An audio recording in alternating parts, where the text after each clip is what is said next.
to one side, is it?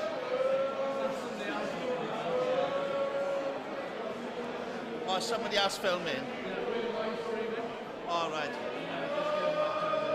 Because I normally stand the opposite end where the camera is. So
Okay, I've been working like 3 jobs. Probably why I never see ya. Probably why I never have time for the fake friends that won't be ya. Oh God, I've been running now. Up early when the sun is out. Not setting out my own soul, but those real ones, they coming out. Oh look who's reaching out. Old friends wanna feature now. They don't work so they need it free. Ooh, you reaching out from the west side of that old town, but there's no shows till I go down to the open mic. Show love to the real ones they know now. Some of y'all don't know now. In a couple months you gon' find out. Been blowing up.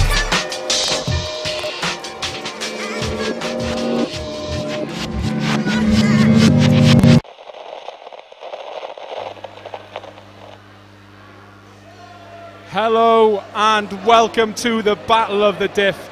We have fighters from Cardiff Met and Cardiff Uni in 12 different fights, 3 rounds of 2 minutes. One fight just before the interval is going to be 3-minute rounds. We've also got people from Portsmouth and Barry today. I am Gavin Donnelly. I'm joined by Sam Butcher and the wonderful Tom Prosser to my right. Gentlemen, how are we doing? Look, I'm doing really, really well. Really looking forward to this evening. Crowds kind of turned up.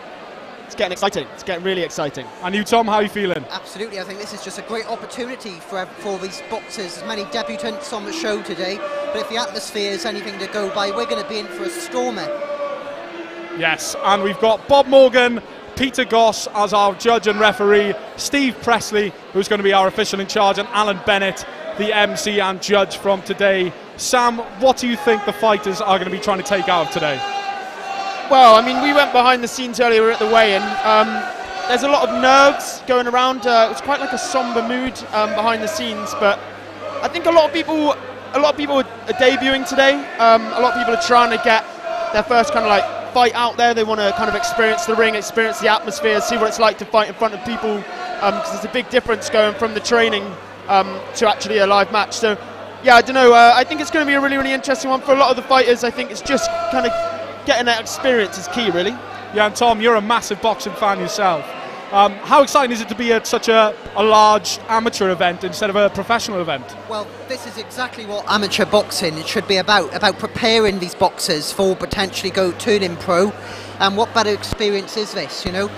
You look at the likes of Joe Cordina now, Shawn McGoldrick, Liam Williams, they were all boxed as an amateur once, and now they're, you know, going really big with Eddie Hearn promoting them, Frank Warren, Liam Williams is fighting Friday night, you know, but let's not forget all of these started off as amateur boxers. Yeah. So the experience they get at, you know, at opportunities like this is absolutely essential. Yeah, and we're live on the Cardiff Met Sport TV YouTube channel. We also have Instagram and Twitter, which you can find us on at Met Sport TV on Twitter, and at Cardiff Met Sport TV on Instagram and also on Facebook. Yeah, we got a lot of fights tonight, ranging from featherweight to light heavy, majority about middleweight fights. We're thinking there's going to be 12. There may be a few cancellations. We're not quite sure yet. But Sam, what's the atmosphere like? Oh, well, I'm not too sure if the people at home can hear, but there's a lot of singing going on. The crowd is kind of starting to fill out. I'd say there's a few hundred people here. People are singing songs. Fans are here. I think Sean Daniel Jones definitely got a lot of Just say here. that again. Yeah, they've all can hear them all shouting his name. But yeah, no, it's looking really good actually. I think everyone just kind of wants it to get underway. So yeah, it's looking good. And the MC is about to come into the ring finally. So we're just going to have a listen to what he has to say. Welcome to Cardiff University Boxing Award 2019. Thank you all very much for attending. Joining the seconds and the world for the program to be a spectacular event. We've got an exciting 12 bouts on here today. Everyone, all the boxers have been training for months, very hard, sometimes 8-10 times a week. So we're coming in the best performance and really throwing everything out of today. So give them a massive round of applause when they each come into the ring. I must actually reiterate, please no booing or chanting. These are now bouts, not throws, so I have to reiterate that. Cheer as much as you want. Get behind your horses, please do. But please, no booing. I have to mention, please keep the exits clear. So, the 2019 Battle of the Diff. Cardiff University versus Cardiff Met.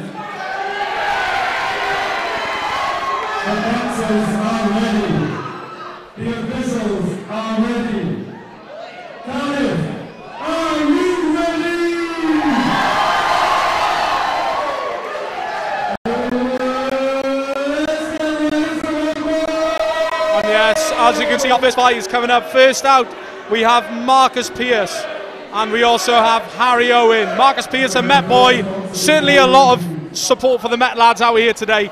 Let's see what Marcus comes out to.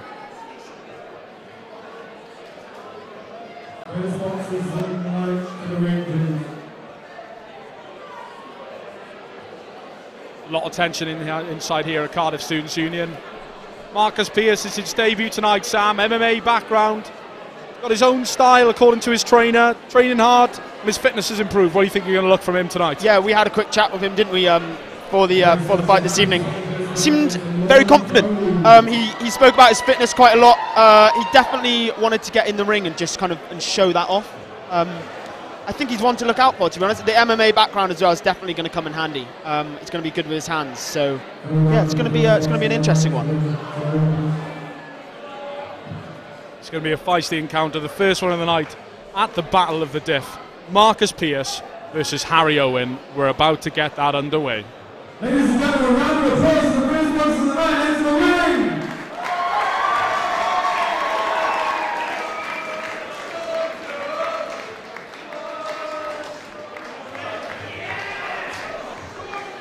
And here he comes, bringing in the crowd, looking a little bit nervous. He was confident before the fight, but the Met boys are certainly pushing and egging him on in the blue corner, Marcus Pierce. As we said, Marcus Pierce, 73 kilograms, 20 years of age, and it's his debut. It's got to be a massive night for him, Sam. Gav, it's always a difficult one to start off. Starting off the first fight, especially in amongst the crowd. The crowd don't really know what to expect. They're not really too sure how to feel. But yeah, I'm sure he's going to relish the opportunity. He's going to absolutely love it. Yeah, we've got Harry Owen, 74 kilograms. It's also his debut. Also 20 years old. We managed to catch up with him, a white collar boxing event before. He says his style is quite swarming. Was nervous, but he's feeling positive now, Sam. Yeah, once again, we caught up with him before the fight. He's been training really, really hard for this one. Been to almost every training session, I believe, in the Cardiff boxing setup. He said he's just going to go in there and have fun though as well, which is really, really nice to hear. Yeah, and Tom, you're going to be bringing us scores. You're going to be trying to score the matches for us throughout the night. What are you looking forward for from the boxers tonight? What are you looking for? Well, the main thing I'm looking for from the boxers is control and who can implement their tactics game plan the best. So who controls the fight is a big factor for me, and who lands the most clean punches. And the crowd is certainly enjoying this one. It hasn't even started. We've got 3 rounds in 2 minutes. Marcus Pierce versus Harry Owen. Stand by for the start. It's the Battle of the Diff.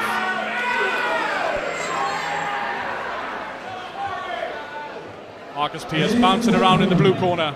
In the blue corner, weighing in at 73 kilos, representing Cardiff Met,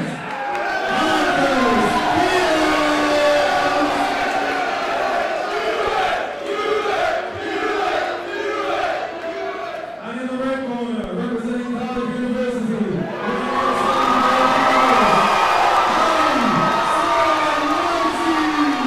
Two very confident young men. Crowd is getting into this early on. Gav, I'm just going to throw this out there quickly. So just for those at home, in amateur boxing, if you're 19 years or above, you do not have to wear headgear. So the 2 gentlemen in the ring at the moment are not wearing headgear because that rule does not apply to them. That is very true. We've got Peter Goss in the ring now, taking charge of the first fight. And it's on. Touching gloves at the start. Solid start from Harry Owen. And there's a right hook in there from Harry Owen. But he's coming back from Marcus Pierce. Lots of jabs flying, lots of errant punches. Both seem a little bit nervous, Gav. Trying to test the waters at the start, I think. Trying to feel each other out. Marcus Pierce trying to stand up his man. Evades the punch well there. Oh, it's a big hit. Big hit. The crowd getting enjoyed in that. Marcus Pierce, as we said, he's got a very strange style. MMA background though, so there's going to be some hard hits. How's Harry Owen going to be able to come through that? But he looks to be wearing it quite well at the moment, Sam. Yeah, it's always the first minute, just trying to figure out what your opponent's like, where he's going to be coming in from, if you're going to maybe get a few hits in. A couple of nice jabs from Marcus Pearce there, and Harry Owen coming back with a few large punches of his own.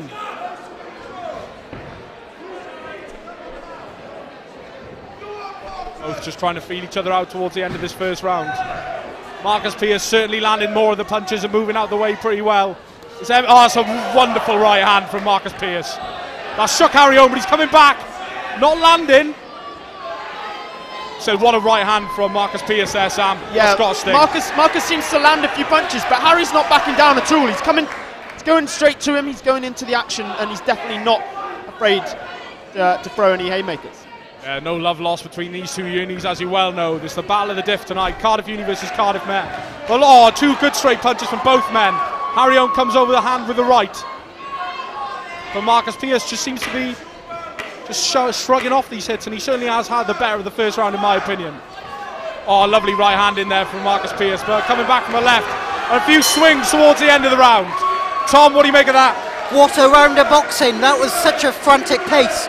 For me, it's very difficult to split them, but I have to go with Marcus Pearce.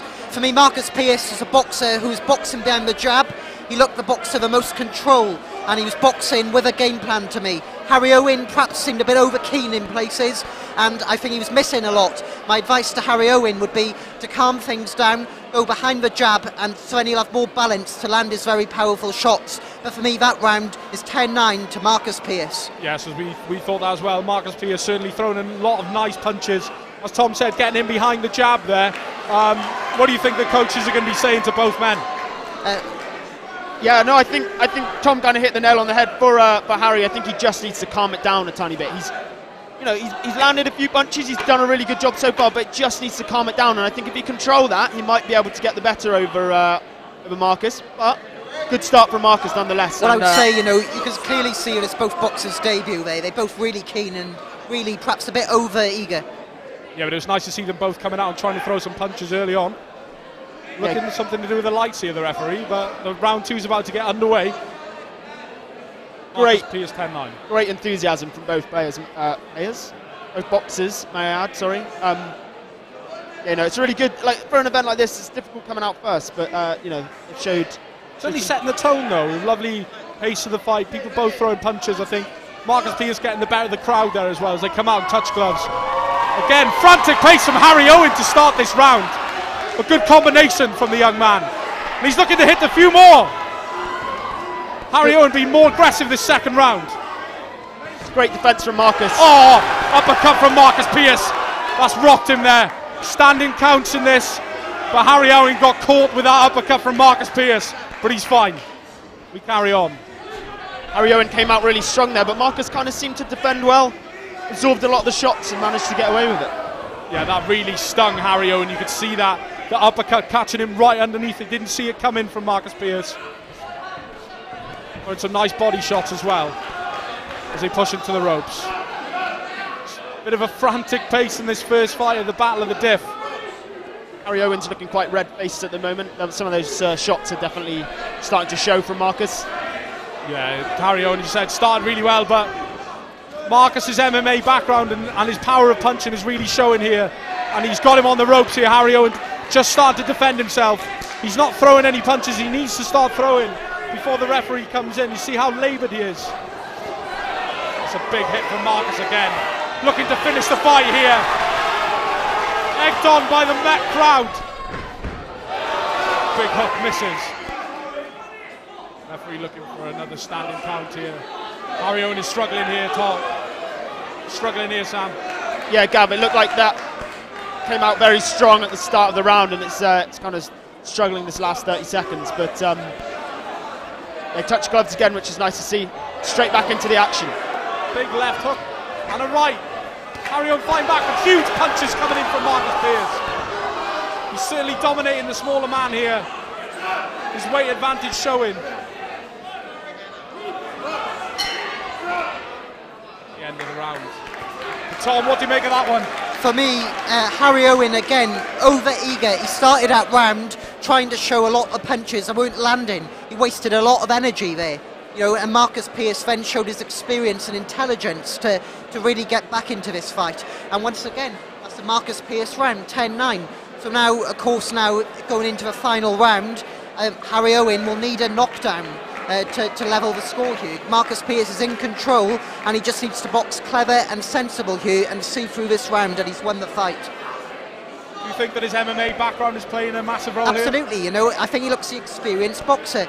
He's playing with a game plan, he's playing with tactics. I said before the show, I'm looking to see what boxers going in there with a game plan to control the fight, and Pearce is certainly doing that. For me, Harry Owen, he's not in there with a game plan. He's just looking just to throw punches, and that can only get you so far. And if anything, it can do harm to you because you'll waste energy.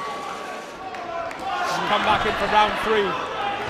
Harry Owen still coming out fighting at the start of the round, but you've got to think that Marcus Pearce is going to close this fight out, Sam. Just needs to be careful here, I think, Harry Owens. You know, I think he just needs to make sure that he doesn't do what he did last round and go too big too soon. Just to reserve some of his energy, and he might just be able to nick this last round. Marcus Pearce just setting back a bit here, and Harry Owen getting a few nice punches in by himself, but we say that Marcus Pearce comes in with 2 huge right hooks, pushing his man off to try and close the space, and that's hurt him, a gut punch there. Marcus Pearce hurting Harry Owen, and Harry Owen can barely lift his arms here, Sam. Yeah, he looks like he's struggling, if I'm going to be honest. Marcus is playing it quite well, though, actually. He's taking his time, he's stepping back a little bit, so. That jab is finding its way through to Marcus's face. Sorry, Harry's face every time from Marcus. He's got a strange style, hasn't he? You wouldn't say he's a straight-up boxer, but he gets his head out of the way. Yeah, what a first fight, may I add. This is great. Good boxing from both opponents here. Bit of caution from the referee. Arms up from Harry Owen. He's certainly struggling. Looks like he's blowing at the moment. But Marcus Pearce is starting to slow down as well. Oh, but a wonderful left hand. Catches Harry Owen. So first amateur fight for both men. MMA background for Marcus Pearce has really shown. And Harry Owen is rocked here. The referee stopping it. I think this could be the end. Or not. Marcus Pearce. Clear the aggressor here, Sam. On the front foot throughout the entire fight. Last 10 seconds, Gav, it's going to be interesting. See if anyone really goes to that last few seconds. Big hits. Harry Owen comes out flying, trying to get a knockdown. And that's the end of the first fight in the Battle of the Diff. Marcus Pearce versus Harry Owen. Tom, what are you making there? Yeah, absolutely. Marcus Pearce looks a complete boxer. He has the attack, he has the defence, and he has the game plan. For me, he's won this fight by 30 points to 27. Stunning performance from Marcus Pearce there. Both fighters getting a round of applause, well deserved, Sam. Yeah, absolutely. What a start to the Battle of the Diff here. I think that kind of had a bit of everything, really. Entertainment, it's great. Tom, our main man, who's just sat next to us here in the commentary booth, he's going to be popping off in between rounds, and he's going to be grabbing the winner of each fight, and he'll be giving them an interview, so you'll see them on screen shortly once the winner has been announced. Yeah, but that was certainly a very good first round for Marcus Pearce. The Met boy, you probably have a little bit of a bias for him, but he certainly showed that his MMA background really played a pivotal role, and the MC is going to be deciding who the winner is. But good to see both men hugging each other after a well-fought fight. The winner is coming here. Ladies and gentlemen, your winner by unanimous decision of the judges, the blue corner.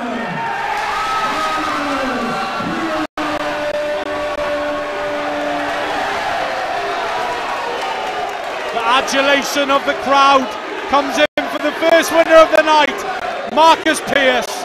Well deserved. Sam, I think that was the only outcome, really.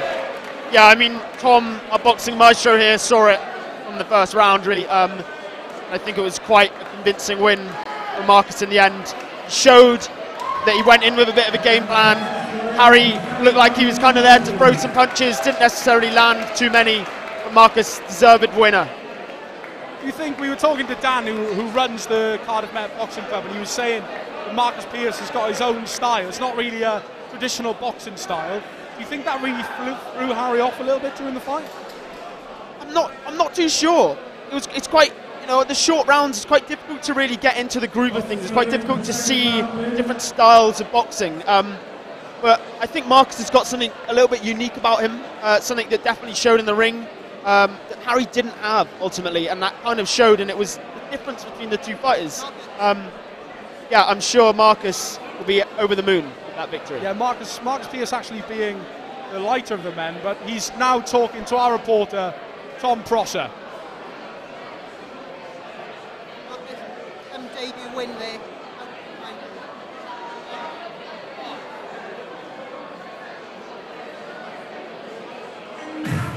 Very promising attack, any intelligence, very promising performance.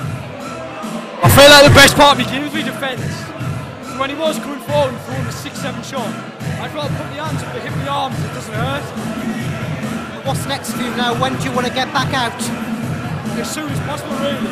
I just want to get as many fights as I can and then see where I go from there, really. Congratulations, well done from us. Yeah, wonderful to hear from Marcus there. He's certainly beaming at that first fight victory. That's 1-0 in the Battle of the Diff to Cardiff Met. Tom is now rejoining us. Tom, Marcus sounded ecstatic there. Yeah, he seemed very excited. He wants to get back out as soon as possible, and I think he has a promising career. He had it all, in my opinion. Yeah, what do you think the main takeaway from his fighting style was tonight? What was the most impressive thing about it? I was really impressed with his jab. That seemed to give him a lot of balance to land clean shots. He was very accurate with his punches, and like Harry Owen, but he didn't waste any energy. Yeah, that was a wonderful first fight, as we said.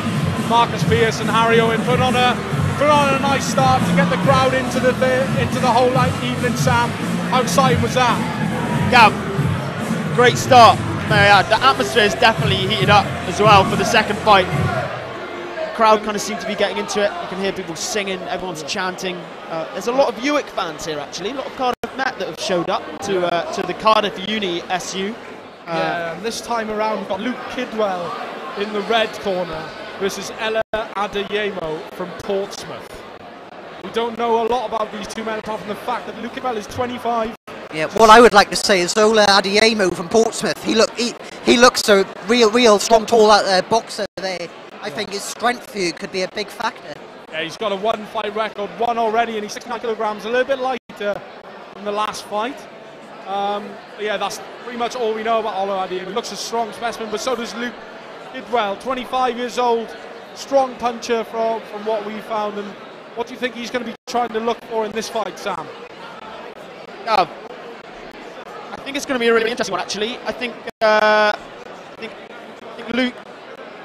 Luke's kind of got that first fight under his belt, kind of knows what to expect. He's been in amongst the crowd, he's had a fight before, and I think it's going to be interesting to see if that shows tonight in front of a busy crowd. Well, as we said, it's not only the Battle of the Diff tonight, we've also got fighters from Portsmouth and from Barry Town joining us today. But the main thing is the Battle of the Diff. And what do you think how do you think that this is going to go down tomorrow between Cardiff Uni and Cardiff Met? Is there going to be some bragging rights for the victor? Yeah, well, I'm really looking forward to it. Not just this year, but years ahead. I think this could be the start of a real rivalry. And what Marcus is showing there, I think it's the future's bright for Cardiff Met boxing. You know, really is. Please welcome your opponents to the second round of the evening to the ring. Second fight is coming in now. Luke Kidwell in the red corner and Ola Adeyemo in the blue corner. Let's hope for another fight of the quality of the first one between Marcus Pearce and Harry Owen. Just to me, Luke Kidwell looks a little bit nervous here, Sam. Yeah, Gav. I find it quite bizarre that it's happened twice now that the fight is in the red corner wearing blue shorts. I feel like the referee, when he announced the winner of the last fight, did raise the, he did raise the hand of the wrong victor. I believe that was the shorts. So not too sure what the deal is with that, but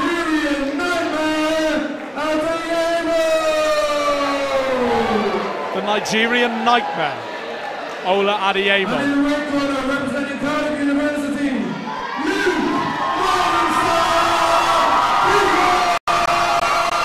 Hometown hero, Luke Kidwell, a lot of support for him. It's not our, we're from Cardiff Met, we're not from... I'm excited, Gav. Really, really excited. Yeah, it should be a good start. Going to be a really interesting fight. Second fight of the night, underway. Kidwell and Adeyemo. Adeyemo coming out strong. Southpaw getting him behind his jab, but Kidwell with a nice body shot early on. Both fighters trying to feed each other. Another wonderful body shot from Kidwell. Oh, Kidwell ducking and weaving with a nice right uppercut, but Adeyemo pushes him into the corner. A bit of frantic pace. They're not holding back here, Sam. Gav, Luke looked a little bit rocked there as he seemed to stumble into the corner. The Nigerian Nightmare throwing some massive punches at the moment. Adeyemo is not backing down at all. Caught in the face, Adeyemo, though. He's standing upright. Kidwell's trying to duck and weave out of the way, and he's caught with a couple of good shots in there. 45 seconds in, these boys need to be careful. They don't want to tire themselves out too much. We say there's only 3 2-minute rounds, but a lot of these people don't have the boxing experience of these two, so we're hoping that their conditioning is going to be a little better. But Kidwell just trying to punch in and get out of the way of Adeyemo, but Adeyemo is definitely trying to fight on the inside and get the upper hand. Seems to calm down in the last 30 seconds, Gav. Frantic pace early on from these two. Kidwell with a big right hook. That's rocked Adeyemo. Adeyemo's on the ropes. He's unloaded Kidwell. Adeyemo can't defend himself. What a right hand from Kidwell out of nowhere. But Adeyemo seems to have rode it. The Nigerian Nightmare rocked by Kidwell. Unbelievable from Kidwell, but Adeyemo definitely defended well, recovered, and he's back out there in the centre of the ring. He's a little bit sluggish there though, Sam. The punch is not having the same snap after that wonderful right hook out of nowhere from Kidwell. Certainly fighting that jab and that big right hand. He's looking to unload it. It's always up by his face. He's always ready to snap in with it. There he goes again, looking for a knockout blow. That's some big body punches as well. Good first round, Tom. Oh, again, these fights are looking really, really exciting. It's starting at such a pace. For me, I give that round to Luke Kidwell, because for me, he landed the better quality shots. He landed them, that's the key.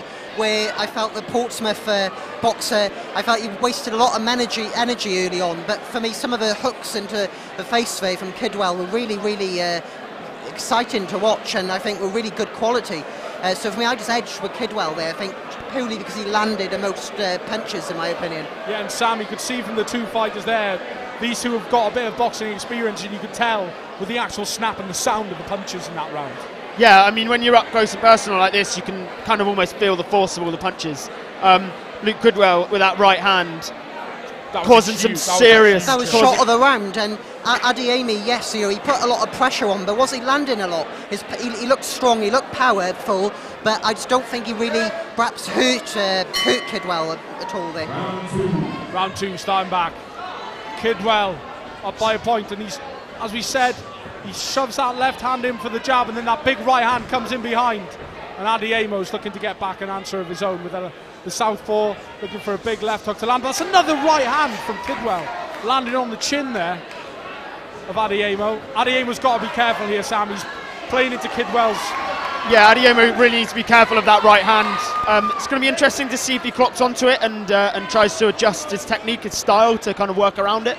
At the moment, he's not doing that though. But at the moment, it almost looks as if Kidwell's inviting the pressure from Adeyemo to get him in close and then throw that big right hand, Sam. Yeah, absolutely. Kind of opens him up a little bit with a few tries from Adeyemo with his right and left, and then Kidwell just comes straight back out with that right hand, and it's causing a lot of damage. Kidwell certainly using his boxing acumen. A man who's had a professional fight already. Not professional, one amateur fight already. That's Adeyemo coming back into it. Left hand from Adeyemo. But well slipped out from Kidwell.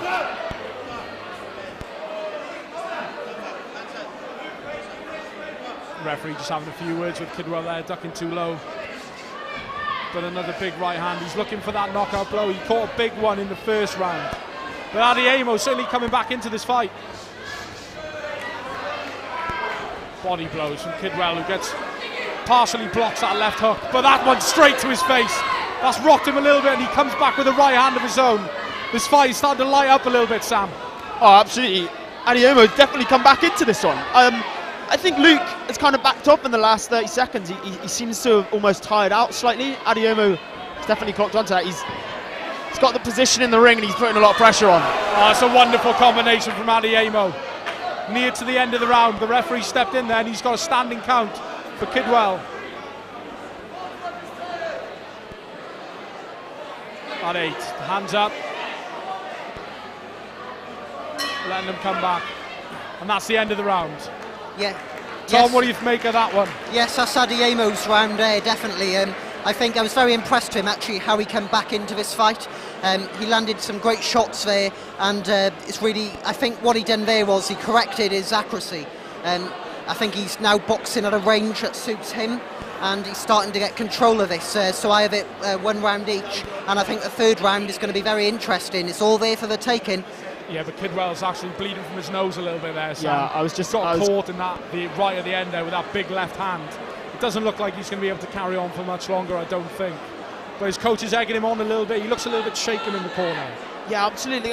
It's kind of unmanned territory we're in at the moment. You know, obviously the last fight was quite a convincing victory, but this has definitely gone both ways in both rounds. It's going to be interesting to see what both of them do going into this last round. I think Kidwell just really needs to be careful of that nose, and kind of try and revert back to the way he was fighting in the first round, because he definitely had the better. Well, you can see a little bit of blood on the chin of Luke Kidwell there. Adiemo getting some bruising punches in that first round, but Kidwell looking to move his feet a little bit more. His coach was telling him. Oh, that's another big left hand from Adiemo. He's caught him under the chin, but Kidwell comes back with a right hand. That's a big left hand from Adiemo. Haymakers flying from both men at the moment. That's a huge left hand. And an audible ooh from the crowd there, Sam. God, that was a huge left from Adiemo. That left keeps breaking through as well. That's massive. The referee looks like he's going to step in a bit here. The blood's still coming from Kidwell, but he's rode it well. A couple of massive hits from Adiemo. Gav, it's going to be interesting to see if they both manage to stay up this round. There's been some huge hits. But right hand from Kidwell gets through there as well. But Adiemo comes with a straight left, and the referee is going to come in here. The coach here seems quite displeased with Kidwell, just trying to give him some pointers just off the right hand side of his corner here. So he lets him come back in. That's the 2nd time that Kidwell's had to be stopped, and Adiemo's coming through and putting him in the corner. That's well slipped out of by Kidwell. Adiemo's definitely putting on the pressure this round. But Kidwell looks to come back with a few big right hands of his own. As Adiemo tied himself out, as Kidwell comes back into the fight, but Adiemo answers with a left of his own. Both men leaving everything in the middle of Cardiff Students' Union at the moment. What a fight, what a last round, Gav. 17 seconds left. Can one of these land a big blow? But that blood is all coming and pouring out of the left nostril of Luke Kidwell. Kidwell. Oh, a massive left hook from Adiemo at the end of the round. Tom, what do you make of that? What a fight. Both men should be absolutely given a pat on the back. But for me, Ole Adiemo has won this fight by 2 rounds to 1. He showed great composure in that round to land several accurate blows to the face and target the nose, which of course is already bleeding. So for me, the winner is Ole Adiemo. Tremendous fight though, Sam, and some huge hits from both men. I mean, we're so close to the action here, and you can literally feel every single punch that is landing. Kidwell took so many big punches in those last 2 rounds, but hats off to Adiemo. He turned it round. Well, if we go on Tom's scoring, Kidwell had the lead in that first round, and Adiemo kind of didn't really seem too fussed about it, and gave him good answer in the last 2 there. So yeah, let's see what the judges make of it. Your winner by unanimous decision of the judges. The blue winner,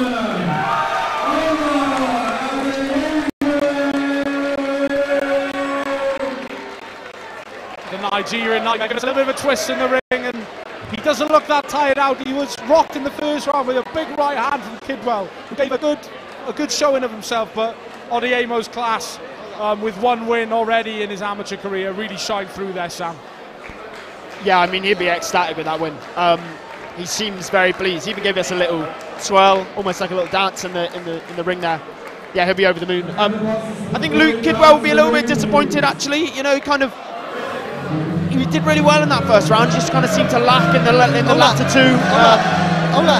But I mean, hats off to the man. To go up against somebody like Adeyemo, it's not an easy feat, and he did a sterling job. So did better than I could do, anyway, I'm sure. Wonderful second fight. Two really good fights from Sweet Caroline coming out early on in the night. But we think that Tom Prosser has got Ola Adeyemo and is coming for another interview now. Go, ready? Ola, congratulations on the victory. How pleased were you with the performance? Huh? How pleased were you with the performance? I wouldn't say I'm pleased. I did alright, but I feel like I could do better. Because my opponent posed a very good challenge for me, and I truly enjoyed it. But next, I'll come out with a different game plan, and hopefully Your powers seem to be the deciding factor. Would you agree with that? Yeah, I would agree with that. I had good shots. What a great atmosphere to boxing. Wonderful atmosphere. I hope I come here again. Wonderful. Well done on your win. We've got a trophy now for you. Thank you.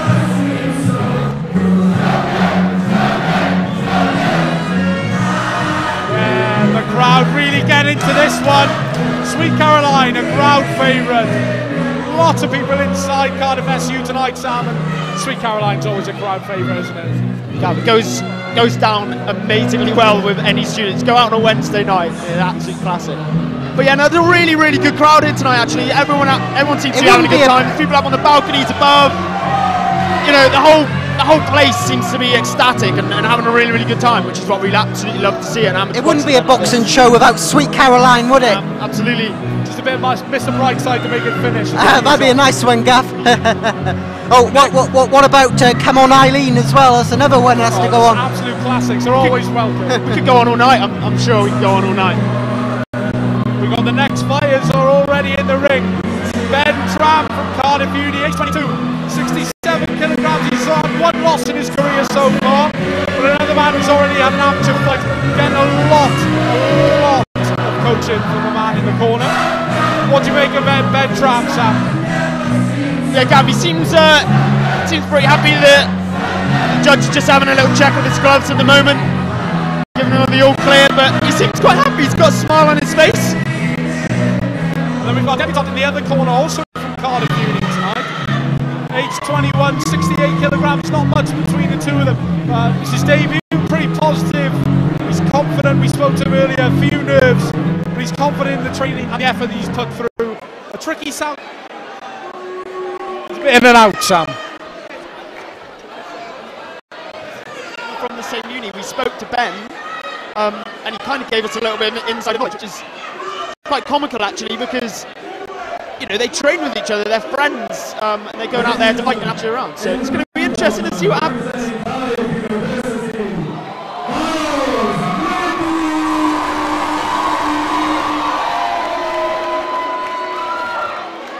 And in the red corner, also representing Cardiff University, But yeah, it's going to be an interesting one to see who takes this, who gets a bragging right to training next time round, eh? Yeah, welcome back to the Battle of the Diff here on Cardiff Met Sport TV. It's been a fantastic first two fights. Marcus Pearce winning by unanimous decision, and then Ola Adeyemo winning for Portsmouth. Well, we come to the third fight between Wigby and Tram.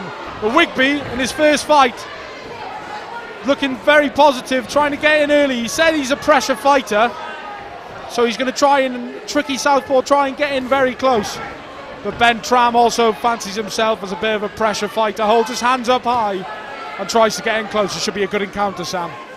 Yeah. They're both, they've started off quite well actually. Nice little bit of foot movement from both of them. A few swinging punches. Nothing landed too majorly yet, but yeah, good start from both men. Yeah, this the least frantic of all the fights so far. But as we say that, a couple of big punches from both men. Tram landed a nice left hook. I'm not sure if Wigby's one got through, but Tram, who's also had one fight at amateur level, certainly looking the more dominant, the more controlled of the two. Wigby trying to assert himself in his debut fight, but he gets caught. Oh, big left hand on Wigby's hit and hurt. Wigby needs to be careful of Tram's right hand. He seems to land it a few times, actually. I think that's a bit of over-exuberance from Wigby there, Sam. As we see Tram trying to assert the pressure. He's getting a lot of good shots in at the moment, Tram, and Wigby really needs to defend himself here or he's going to get hurt. Yeah, I mean, I feel like Tram in the last 10-20 seconds has kind of taken a little bit of the lead. Seems a little bit more controlled in the ring. Yeah, there's a little bit of a welt above the left-hand eye of Wigby that's just got caught by a right hand in that exchange from Tram there, and he's trying to push forward. Just got headbutted in the chin a little bit. I didn't notice, Gav. We've had a change of referees, actually. Apparently. We have had a change of referees. I believe the man in the middle is now Bob Morgan, I believe. Yeah, I think you're right. We've just had the thumbs up from the official. That is Bob Morgan in the middle. As we look here, Wigby, I think, bit his own tongue there and it's just stung a little bit. But the round comes back, and that's the end of the round, and we'll go to Tom again.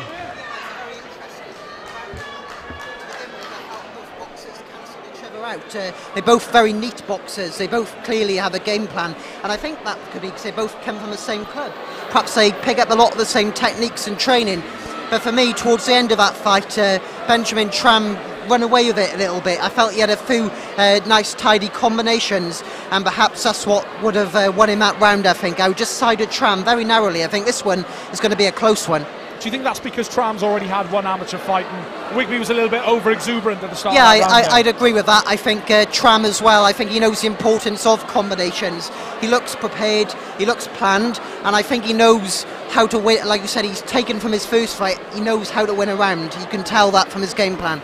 And Sam, what are your thoughts? Obviously, this being your first amateur boxing event, how do you think the night's going, and what have you made of the fighters so far? I mean, I've never been up close never been this up close and personal to a boxing match. I think when you watch it on TV, you take for granted the actual brutality of what's going on. You know, this is amateur, and these guys are throwing some seriously heavy punches. So yeah, hats off to the guys that get in the ring. They take some big punches. Yeah, we come back underway for the third fight of the night, and Wigby throwing some huge combinations, coming out swinging, and Tram doesn't know what's hit him. Wigby really showing what he has there. Saw the menace on his face then. I think he realised that he needed to throw a few more punches. Slightly below the belt, I think, that one. Yes. Don't want to get hit there, Sam. Oh, but Tram answers back with a nice little left jab of his own. But Wigby's throwing some huge punches here, and so's Tram, answering with a big right of his own. Not a lot of punches landing at the moment, though, Sam. No, Wigby's holding the centre of the ring quite well, actually. It's kind of backing Wigby into the corners. As we say that, Tram comes in with some big combinations. But Wigby looking to unload that left hand. He's quite open at the moment, which is going to leave him prone to get a lot of action from Tram. Oh, and a big body blow to Wigby there. As we hear the call of the crowd to hold the centre to Miles Wigby. But Tram certainly, after that shaky start, is coming out and showing his experience again, Sam. Oh, massive right hand from Tram. That's rocked Wigby in the corner. And he's looking to assert his dominance, and he's knocked his gum shield out.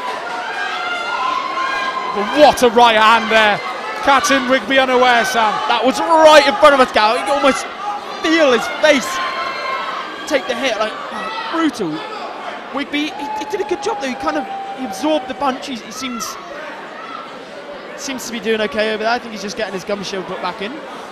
I have to say he's rode that punch a lot better than I thought he would. He doesn't look too phased by it, but that was a huge punch from Benjamin Tram, and he's really starting to show his class and show his experience on such a big stage. Easily 200 people in the crowd tonight, Sam, out at the end of that first round. And Tom, what happened there? Yeah, once again, I think Tram has won that round there. Wigby was given a standing count there, but for me, again, it's that rash nature of Wigby, perhaps, that rawness that I think shows that Tram has had a previous fight, and that's showing, I think. Both of them are good boxers, don't get me wrong. I think further down the line, this would be a cracker and a very close fight to call.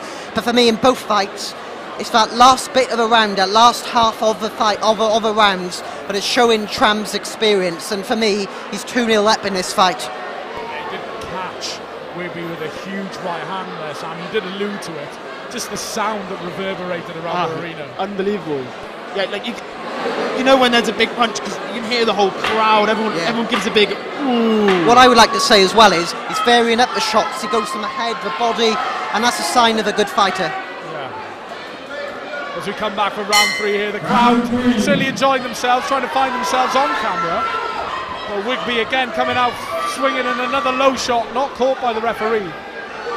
Wigby trying to use his jab a little bit more and get on the inside, and he throws a few. Oh, he's rocked by Tram though. Tram throwing some huge punches.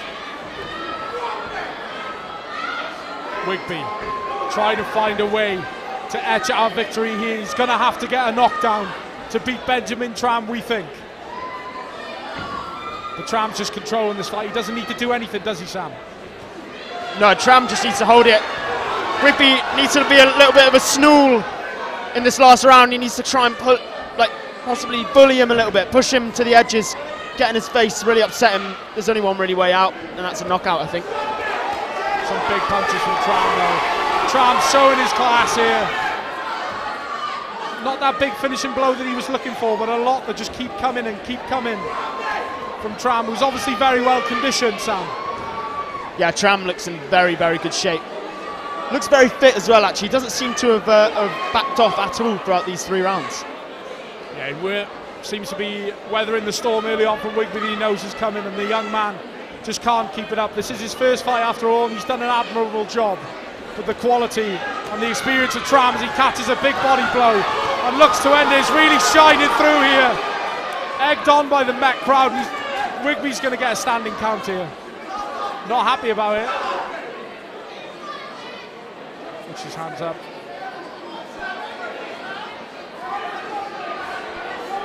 Still no technical knockouts in this, the Battle of the Diff, live on Cardiff Met Sport TV. But Benjamin Tram is looking for the first one of the night in the 3rd fight. But Wigby comes and catches him with a left hook. Tram rides it well, comes back with a left of his own. And that's the end of the round. Both men hugging in the middle. But Tom, what do you make of that?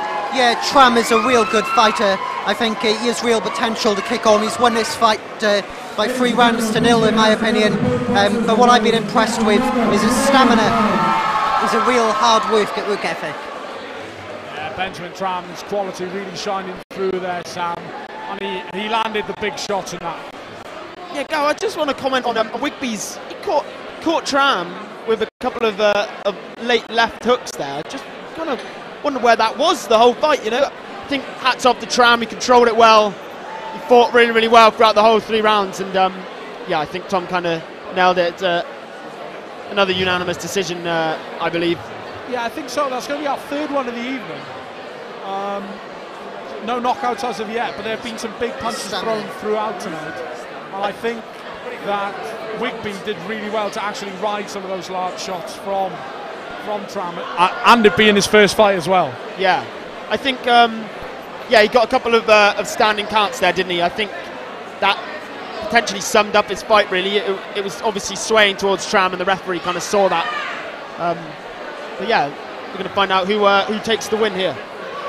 Ladies and gentlemen, your winner by unanimous decision of the judges, the red corner,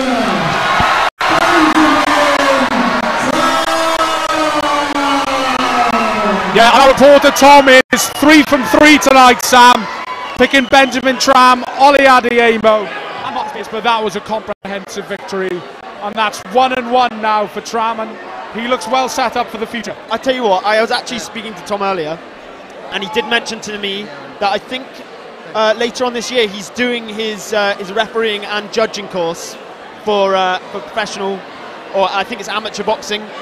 I can see why. The man knows what he's talking about. He's got all the decisions right so far. I believe his younger brother is a boxing or is a boxer. Sorry, and Tom absolutely loves it, doesn't he? Knows what he's talking about. Yeah, Tom really does love it, and he is now talking to the winner, Benjamin Tram. Yeah. Yeah, I'll be close. Benjamin, congratulations on the win. How pleased were you with your performance? You know what, I was very happy. He put up a good match. Like, I wasn't expecting it to land some of those shots and they hurt. Your stamina looked really good there. I think that's what's won you the fight. I think so. I mean, I've been working for about 10 to 12 weeks, no drinking, just hard work, 5 days a week. Fighting a fellow Cardiff Uni boxer, how was that? You know what, there was a bit of worry at first because you don't want to really hurt your own teammate, but at the end of the day you both learn a lot from it, so you know, it's like a double-ended sword really. Congratulations, you now bring in the trophy. Thank you, well done. Yeah, thank you. Yeah, that's him finished talking to Benjamin Tram there. As we see our fourth fight of the night, another Met versus Cardiff Uni fight in the Battle of the Diff. It's 1-0 currently to Cardiff Met. As you hear the Uwick crowd shouting around, we got George Cornelius, first fight. Sorry, second fight, he's lost one, 18 years of age. I don't know much about George Cornelius, but we know that he's going to be coming out here to put on a show in his home uni. And this is the man we've been told a lot about. Kieran James is his debut, but Daniel from Cardiff Met says that he is a solid lad. He's stacked, a southpaw, nice style, strong puncher, 75 kilograms, 19, and he's one to look out for, we got told, Sam. Yeah, Gav, he's in very, very good shape. Seems very confident coming into this fight, and yeah, Dan, who we spoke to backstage, seemed extremely, extremely confident with Kieran. Thinks he can take it. Yeah, being the older man and the heavier man as well, Tom, this is going to play into Kieran James's hands, and he certainly looks a specimen, doesn't he? Yeah, I think both boxers do, but Kieran James looks really, really threatening. I wouldn't want to share a ring with him, put it that way. But I think this one, we could see some real big shots in this. I think it could be a really heavy-handed affair. Yes. As we said, the Battle of the Diff being underway with the fourth fight of the evening. It's been some solid rounds today. The cries of Hewitt going round the crowd as Kieran James soaks it in for his first fight. Also George Kaliliak's first fight as well.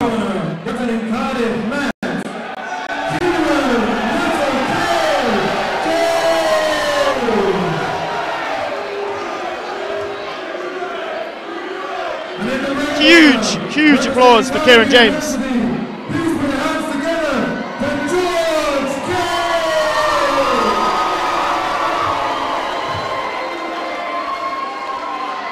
George Corneliak, or George K as he likes to be known, coming up against Kieran James. George Corneliak is the taller man, but Kieran James is the heavier set, looks more confident, buzzing round, looking him in the eye. George Corneliak not staring back at his man at the moment. Early mind games, but Kieran James is one to look out for. The southpaw strong punches, and we are ready. Battle of the Diff, number 2. Cardiff Met 1-0 up at the moment. But as we look, Kieran James swaggering around in the corner. Kieran James looks very, very confident. Here we go, touching gloves. Both men trying to sub each other out. Southpaw Kieran James looking for some big punches, and George K just trying to stay out of the way at the moment. Some interesting movement from both characters at the moment, Gar. Yeah, they're both trying to feel each other out. Kieran James moving around a lot, trying to suss out his man. But George K just standing on the back foot and trying to invite some pressure. But no man really landing any blows of significance yet. Just trying to fight. Oh, but a big left comes in, but K lands with a couple of his own. Both men throwing some large punches now, getting into the fight, the two of them. George needs to be careful. He got caught there, and then he tried to follow up by going forwards towards Kieran, and then he got caught again. He just needs to be careful. He doesn't want to get too nervous and kind of push straight in after he takes a hit. You know, maybe sometimes you need to step back a little bit and absorb the hit, and then calm yourself down and then go back in. Yeah, but George Case trying to use his reach. He is the taller man. As we said, Kieran James spoken highly of at Cardiff Met Boxing Club. Looks very confident at the start of the fight, but now knows that there's a fight in his hand with George K. He goes for a big uppercut and misses. James looking to land the jab but not quite getting there. Caught with a left from George Kay. Kay catches him. Cagey affair this one compared to the rest of our fights. Both fights debutants trying to feel each other out. Big stage, maybe the pressure's getting them to a little bit. Kieran seems to be moving around the centre of the ring quite a lot. I think he's trying to entice George into throwing a few punches and trying to get a retaliation, but it doesn't seem to be working so far. It's a good punch at the end of the round there. On the ding. Both fighters punching each other there. But Tom, what do you make of the first round? Yeah, for me, a very close round, but I would edge for Kieran James. I think that if I was asked who's controlling this round, I would say it's James's movement. I think that as well. I think George, I think he's fallen into a few traps as well, and his face has looked a bit red in areas as well. I think Kieran James did get through a bit there, and I think George, he could easily still get back into this fight, but I think that his defence needs a bit of work. I would just side at Kieran James. Both fighters very timid there. Is it because it's their debut and such a large crowd? Yeah, I think also as well, their style of boxing. I think that they're both boxing at range. They're not too... I think with the other fights, they've all been quite rash, all been quite eager to throw as many punches as possible, where this is a bit more calm and considered. Sam, what do you make of the first round? Yeah, I mean, going into the first round, it was quite obvious to me that Kieran was very, very confident. But I think George dealt with it very well, and it's going to be interesting if he can kind of give him his comeuppance in this second round. Oh, there's some big punches from George there, but also a left landed from Kieran, and he catches him with a hook over the top, and again with a big left hand. As George Kay's head snaps back, he rides it well, and a lot of punches from himself, but that's better from Kieran James. The young man's doing a very, very good job of holding himself back. He is. He did get caught there, a little bit of swelling around the nostrils. That was a big left hand from Kieran James, clinching in the middle of the ring. Looking to control this fight, and a big left hand from both men. Caught with the right though, George Kay coming back himself to Kieran James. Both men landed some good punches early on in this round, Sam. Yeah, it's been very even so far actually. We're almost a minute in. Both men seem to be kind of coming forwards, and they're not hesitant on throwing those punches. It's an interesting one though. It's going to be interesting to see how this round pans out in the last minute. Kieran James looking to dominate the centre of the ring again, as Tom spoke about. Touch of gloves. George Kay coming in, trying to be more aggressive in this second round. And it's certainly working for the big man, using his reach a little bit more, but a big left from Kieran James. That's the strong punches we were told about. I think Kay's felt that one, Sam. Yeah, he took that one right on the chin. Dealt with it well though. He took it. James is coming forwards though.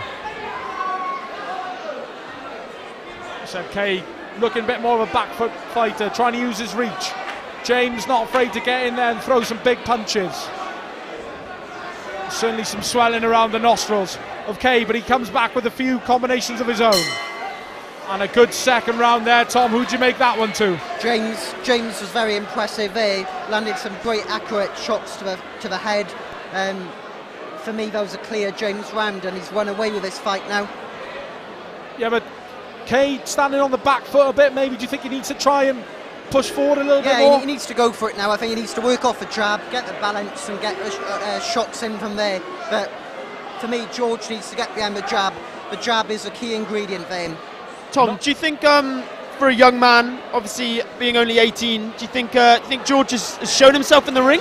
Yeah, I think that's really courageous of him to come in a ring at the age of 18, facing an older opponent. But for me, he does need to learn. I think he's showing a bit of inexperience.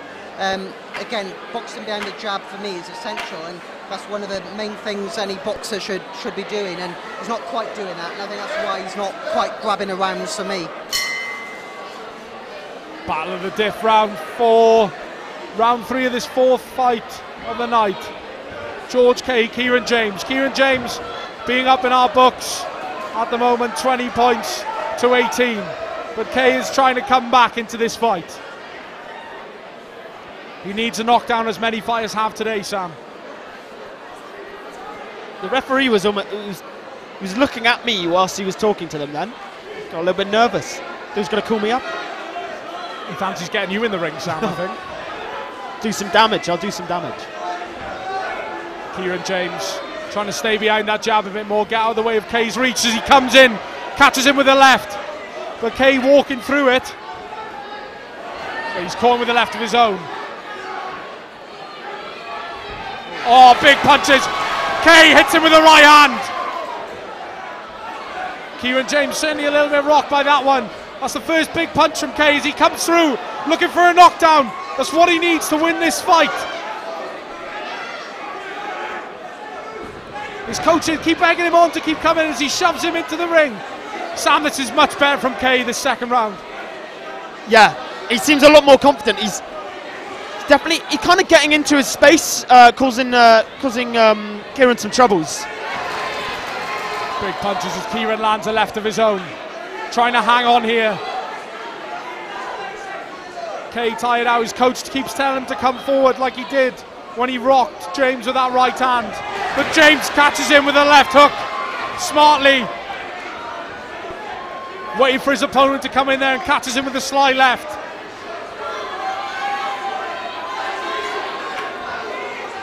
Kay keeps coming forward on the left again. Ducked out of the way from the right. Smart boxing in this last 30 seconds from Kieran James. I think that has put that round in his favour, Tom. Yeah, to me, George knew he needed a knockout. He gave it his best shot. But for me, I would just still edge with James in that round. He showed his experience, and for me, he's a clear winner of this fight. But George will come again, show good promise. Yeah, Sam, that was probably the least... The tamest. Yes, I'd say this fight. Why do you think that is? Because of the two debutants? I think firstly, taking nothing away from the two men, I think they boxed very, very well, both of them. Yeah, I mean, yeah, maybe the debutant kind of aspect had something to do with that, but yeah, that was a good amateur boxing match, and both men should be pretty happy with how they boxed. Yeah, we got told a lot about Kieran James. He was very confident, but before the start of the fight, he is certainly in very good shape, and we think this is a launch pad for or perhaps a successful boxing career in the amateurs for Kieran James. You know, I think he boxed very, very well tonight. I think there are things he needs to work on, but there's absolutely no doubt he's got a little bit of talent there, and he did box very well. So we'll have to see. Let's see who wins this one. Your winner by a split decision of the judges. First split of the night. The red corner,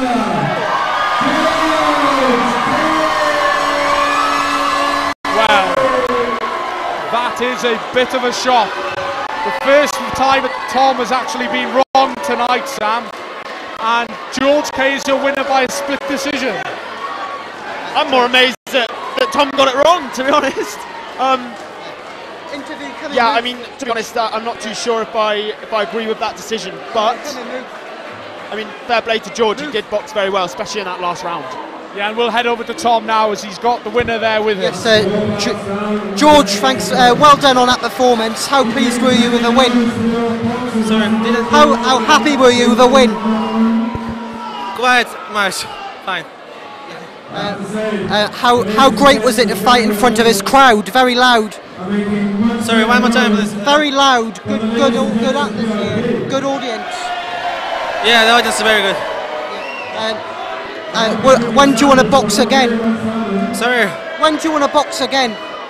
I know, the closest possible. Yeah. Well done anyway. We got the trophy presentation for you.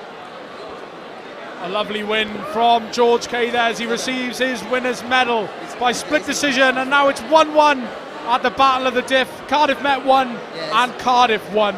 And we have a change of referee for this new fight. Alan Bennett moving in. Tom, that was your first wrong decision of the night. Well, it was a split decision. I think it is one of those fights where it would have been 50-50, but for me, James had the experience. So is that your Cardiff Met head talking there? Yeah, I'm neutral, Gav, I'm neutral. We all say we're mutual here, but not sure about that one. Yeah, it's been such a wonderful evening down here at Cardiff Students' Union. The Battle of the Diff, 250 people in here. The bottom crowd certainly making a lot of noise, and the VIPs being called out for not making enough, Sam. I mean, it's amazing. I'm having a great time. I don't know about anybody else. This is great. I mean, this next one's going to be an interesting one though for sure. Dan, Ted, from Cardiff Uni, didn't want to. It's quite a strange one this one actually, because we spoke to him earlier. Didn't actually want to know too much about his opponent. No, he didn't. He just wanted to get in and get on with the fight as he strolls into the ring here, Dan Ted. He's had a lot of sparring, a few nerves in the week, but he's very excited. 20 years old, first bout. As we said, it's strange to say that he didn't want to know too much about his opponents. Yeah, I'm not too sure if that's a good or a bad thing, you know. On our campus, obviously we do performance analysis, and a lot of it is about trying to suss out your opponents. And I feel like when you're boxing, that's a huge aspect. It's just you two in the ring. So it's going to be interesting. It's quite a bizarre tactic. I mean, we're going to find out, see if it works in his favour. But 76 kgs, another middleweight fight. A lot of middleweight fights tonight, Tom. What's been your favourite and standout moment of the night so far? Well, for me, it was Marcus Pearce, first fight of the night. I was really impressed with Pearce. I thought his MMA experience really put him in good stead. I think it's a good future. You see Hassan Kamara there from Portsmouth. As we said, Portsmouth and Barry also fighting here at the Battle of the Diff. But the Battle of the Diff is currently 1-1 between Cardiff men and Cardiff Uni. We don't know much about Hassan Kamara, but he's a large man, and Dan Ted has certainly got his work cut out for him. Ladies and gentlemen, in the blue corner, representing Portsmouth University, Hassan Kamara!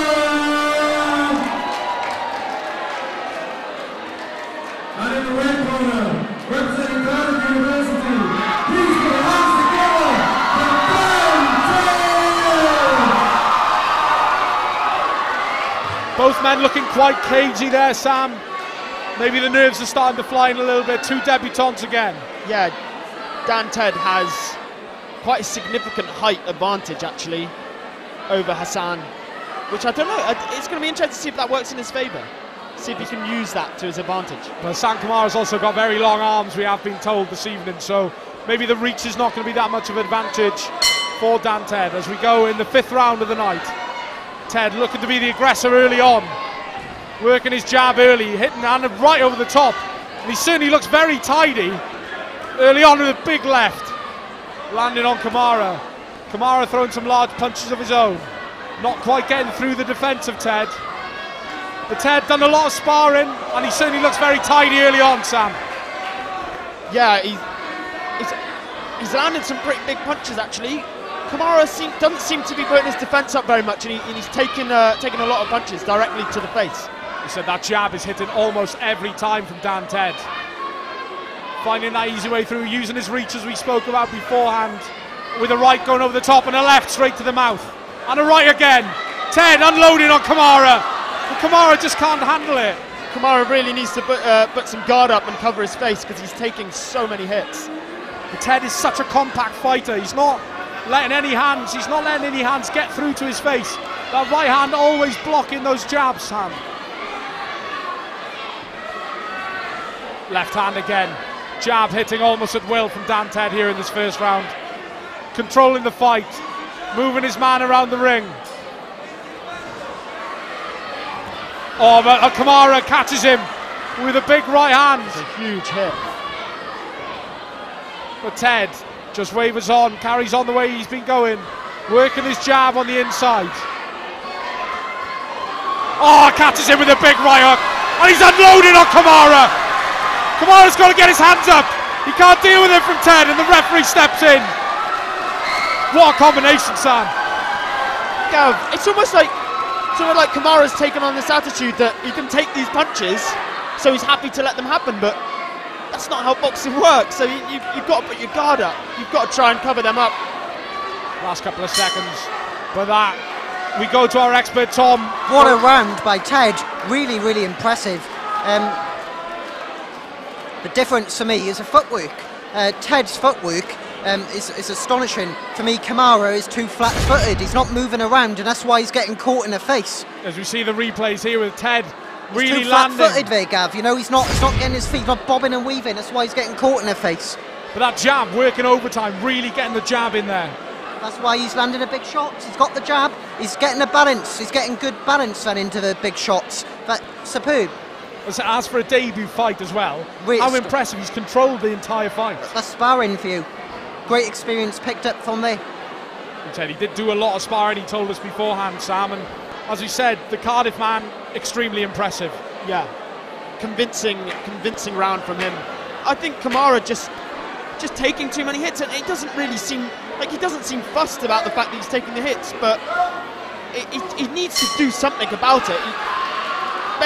Dan Ted could just do this all day. As we said, there's that foot movement from Ted. But Kamara's coming out, he's getting caught again by that jab as Ted comes through with the left hand.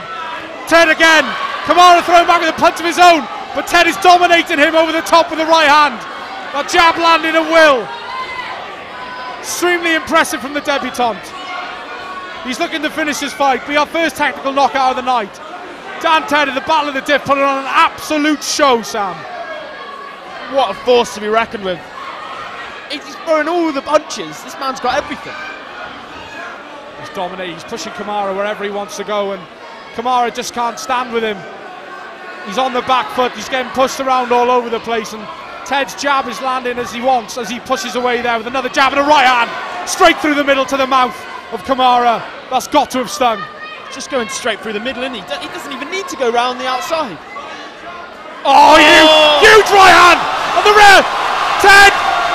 Oh, and the referee comes in, but that is unbelievable from Dan Ted as he walks back to the corner, looking directly down the camera like the champion that he is. Ted's got to take some huge confidence from this fight, or from that round. Sorry, like just absolutely battering Kamara. Bennett letting this fight go on, and that's a strange decision because Ted is just, Kamara just can't hang with him. It's just getting dangerous now as Ted just unloads on the chin of Kamara, and Bennett's really got to start a look to put a stop to this in the last 20 seconds as he comes back in with another massive right hand. And Ted is dominating Kamara. Kamara doesn't seem to have any answers at all. He's got to stop this fight. Ted is just absolutely hammering him, and he catches him again, and it's got to be over soon at the end of this fight. The towel's been thrown in, and that is the first TKO of the night for Dan Ted. What a performance! What a performance. The referee could have stopped that a bit earlier even. Sam, that was magnificent. Look at this, he's just controlling the fight. Huge rights and lefts, and Kamara's just getting absolutely hammered. Dan Ted, there's one to watch out for. Gee, unbelievable from Dan. I didn't see this coming, to be honest. I mean, the towel got thrown in a bit earlier, the referee wasn't seeing it, and it kind of let the fight carry on an extra 5-6 seconds. But Kamara just got absolutely battered. As we said, that's our first TKO of the night, but that is just an absolutely scintillating performance in your debut. The man who was very shy when we spoke to him in the build-up to this, Sam. He didn't look confident at all, but at the end of the day, he has just absolutely outclassed Kamara. Yeah, that was unbelievable. I mean, we spoke about the height advantage at the start, and I don't think he even needed it, to be honest. I mean, it was just amazing display. I feel like all credit to Kamara. He tried his best, but he just got outboxed. It's as simple as that. Yeah, it is really as simple as that, Sam. And there is going to be a prize tonight for best fighter of the night, best bout, and I think Dan Ted's got to be in the running for that early on. Oh, absolutely. I think out of all the fights so far, I think he showed the largest amount of skill base. And yeah, we're going to find out.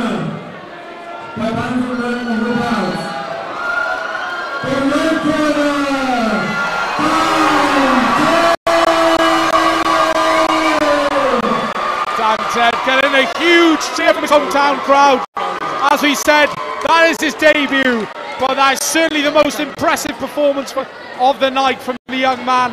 And hopefully our reporter Tom is going to have a quick word with him. Well done, but what a performance, Dan Ted.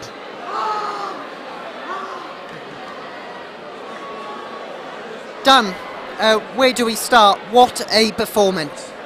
Yeah, well, a bit nervous getting in there, but once I was in the ring, I kind of forgot what was going on around me. So, What is it like hearing chants like, are you a lot of the crowd chanting your name there?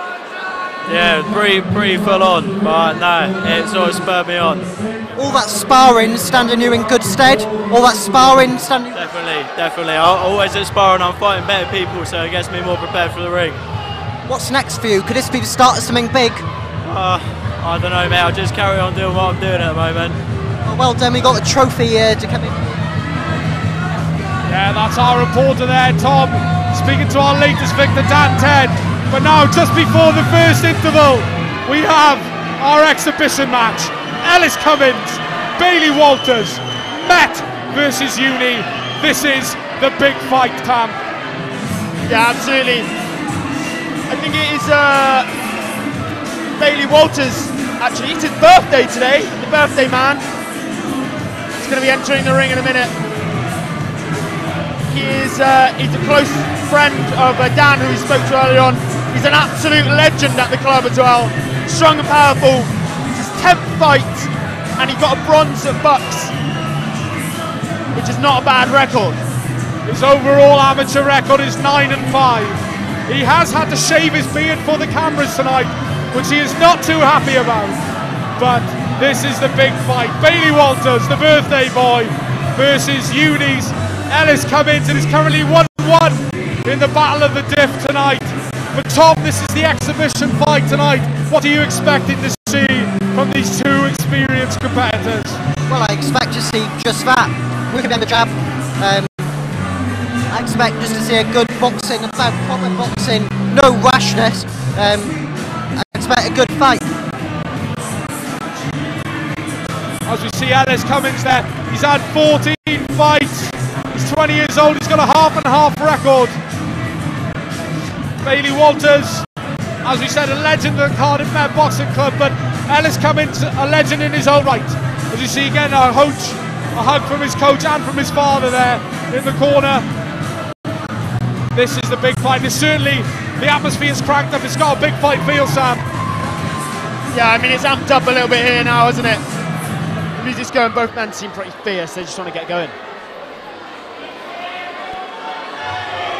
Bailey Walters, can he sign off his birthday in the perfect way with a victory in the Battle of the Diff and bragging rights and taking his team to a 2-1 lead into the break?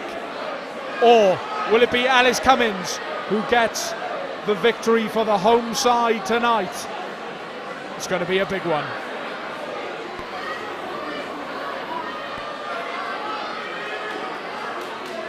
Both these men experienced competitors.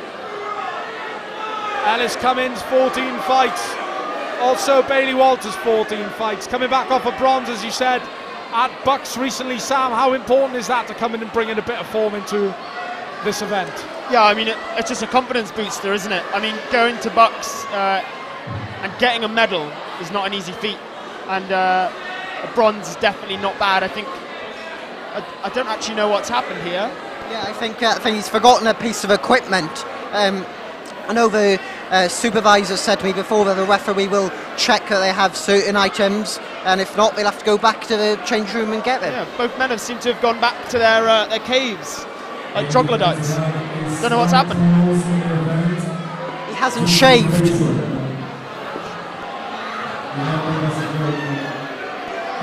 Well, quick makeover for Bailey Walters, I believe. He's going to have a shave, and it's going to be back out in a minute.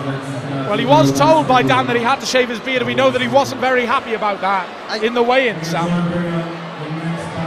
Yeah, I mean, I'm surprised. I think that's that's a told bit that he didn't do it. I don't know what's happened. Quite a bizarre one. Tom, your thoughts? A bit outdated. In pro boxing, you don't have to shave anymore. I think it's something that needs to change over times. Yeah, we have just had confirmation that he has, in fact, had to go and reshave his beard. Well, in pro boxing now, like I say, they don't have to shave, so I think amateurs need to work with their times. I mean, I am more of a baby-faced man, so I don't have that problem.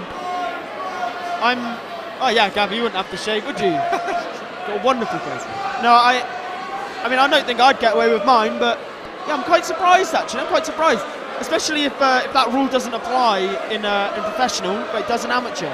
But what effect does this have on Cummins? They're waiting around. That's exactly what I was just going to ask you, Tom. He's certainly seeming restless in the corner there. Well, are you throwing out the idea of mind games there, Tom? I don't know what I would do. No. I really don't. Just got to keep himself a bit calm and collected, I think. You know, the crowd are certainly a little bit restless now. They've enjoyed a really good night of boxing so far, with the standout by far being Dan Ted. We were speaking to Sam earlier, the man's first fight, Tom.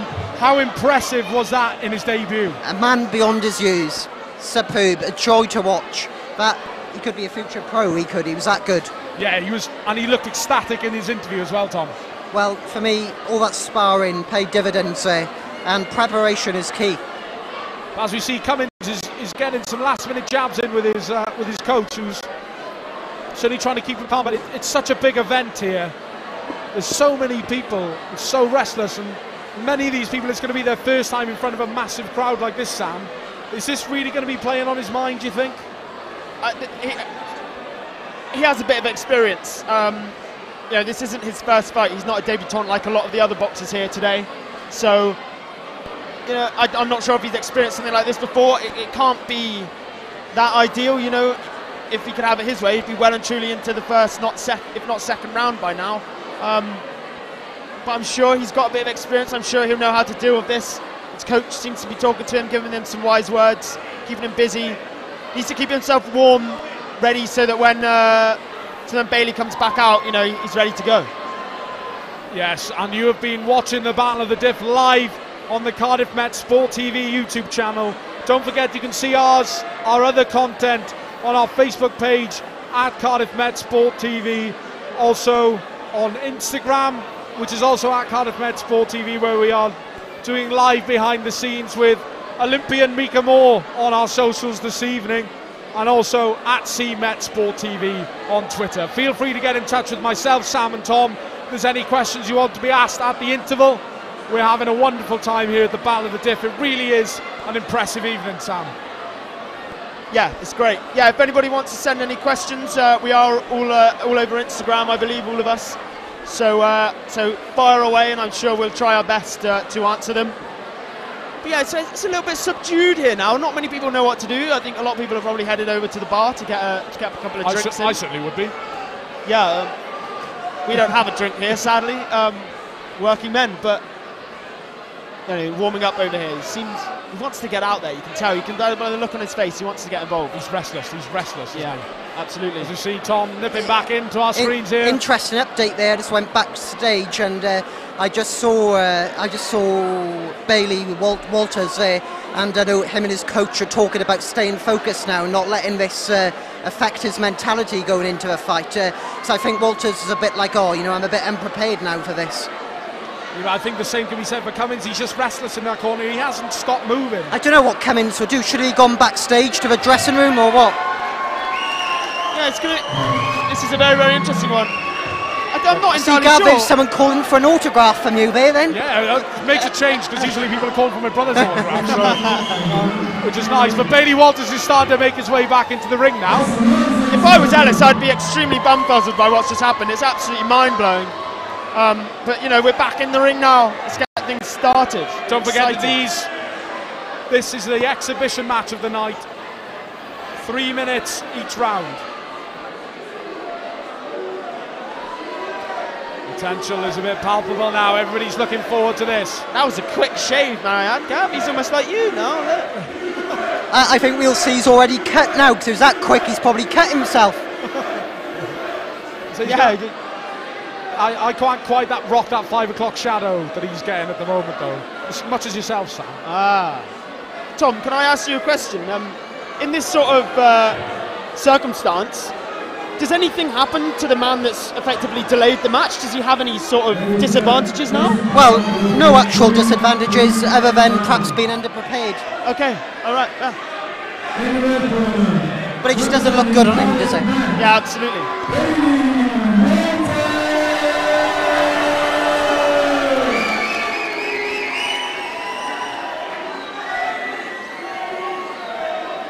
Unfortunately, the announcer's just got the name wrong. He's just called Cummins Bailey Walters.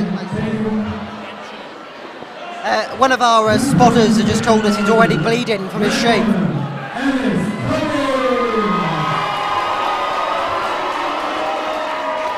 said a slight delay there as we get ready for this exhibition match, the last match before our interval. It's Bailey Walters, the birthday boy, versus Ellis Cummins. And here we go.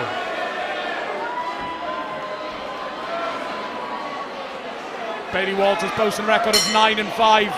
Cummins a record of 7-7. As we see the most experienced fighters on the night, both trying to suss each other out early on.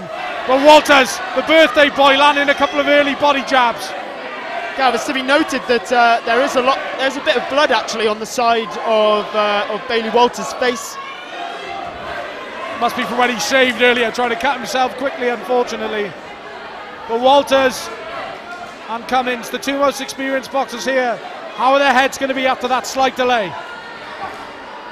Cummins edging Bailey into the corner, but Walters coming back with some very fast punches of his own. And I think the thing to notice early on in this fight, the two most experienced men, is the actual pace of the punches. Yeah, absolutely. I was about to comment on that. The speed from both men is something to behold, actually. It's quite amazing. It's difference here at ground level as well, Sam, isn't it? Yeah. Almost in the ring, and I do not want to be on the end of one of them, I assure you. But both men trying to suss each other out in this early minute of these 3-minute rounds. But that's a big left from Bailey Walters, sliding through into Cummins there. Oh, Cummins with a big right. Well, Walters has rode it well.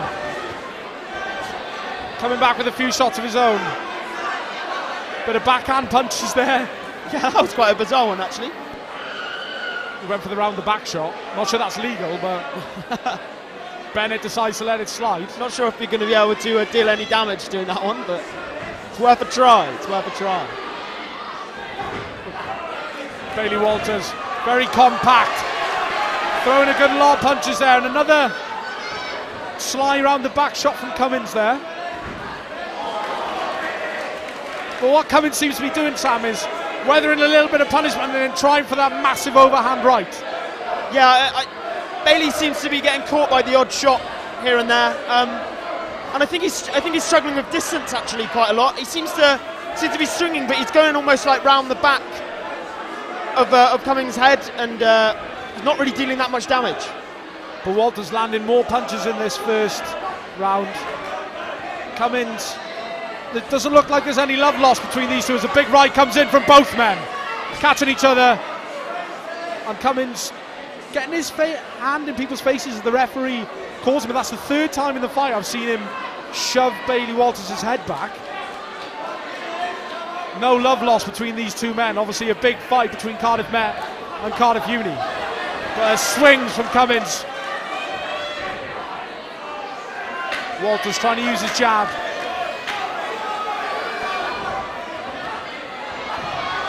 Caught by Cummins. Two big right hands and a third. Cummins getting the better of that round. Tom? Yeah, I agree. That was a Cummins round for me. He was the most accurate, but for me, he was controlling the range. And I felt that Walters wanted a fight at quite close range. But for me, Cummins was getting the range he wanted, which was allowing him to land a clean shots to the face. And for me, Hugh, now what Walters needs to do is he needs to get behind that jab and say, look, I want this fight at this range and this distance, and that'll allow him to land the more accurate shots that he'll want. But a couple of shoves in the face from Cummins. Yeah, I think this shows that they're both experienced fighters. They know all the dirty tricks, don't they? And they'll just see what they can get away with, won't they? You know, the referees will give them plenty of warnings, but I think that shows experience. They know they can get away with the odd few shoves like that. If you're in Welter's corner, what would you be saying to him right now? I would be saying to him, you need to be more clever. You don't want this fight up close, you'll get caught. Cummins is not a boxer you want to give that opportunity to. You want to get behind that jab and create a distance which you're comfortable with. As you said, this exhibition fight. Walters on his birthday, trying to wow the Cardiff Met crowd, but Cummins, certainly the hometown hero. But King Coyd Campus reigns around Cardiff Students' Union.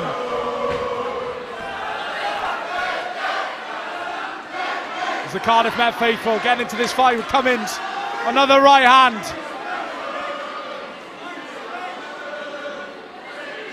Walters, a Cardiff Met legend in his own right, trying to take back control of this fight. There's a little bit of redness around the right eye for Cummins, but Walters has certainly been caught by a lot of right hands. It's the second time he's been caught with a shove to the face of Sam as well. Bit of a forearm warning there, I think. Just needs to be careful about that. Don't want any points being taken off at this stage. No, especially in 3-round fights, you need all the points you can get. But a nice left upper hook where better from Walters as he tries to press forward, gets in range and then lands a combination of his own. Big left hand. Better from Walters again. Cummins felt that one, caught him on the chin. As Tom said, Walters trying to dictate the space, which he's doing a lot better this second round, Sam. They have a very well boxed round for both men, actually. Walters tries to land a big combination, but nothing getting through. As we said, both of these men very experienced, 14 amateur fights between them. Each, should I say. As Walters catches him with the left hook as the right comes over the top from Cummins at the same time. A much cagier affair from these two men. The exhibition match tonight in the Battle of the Diff.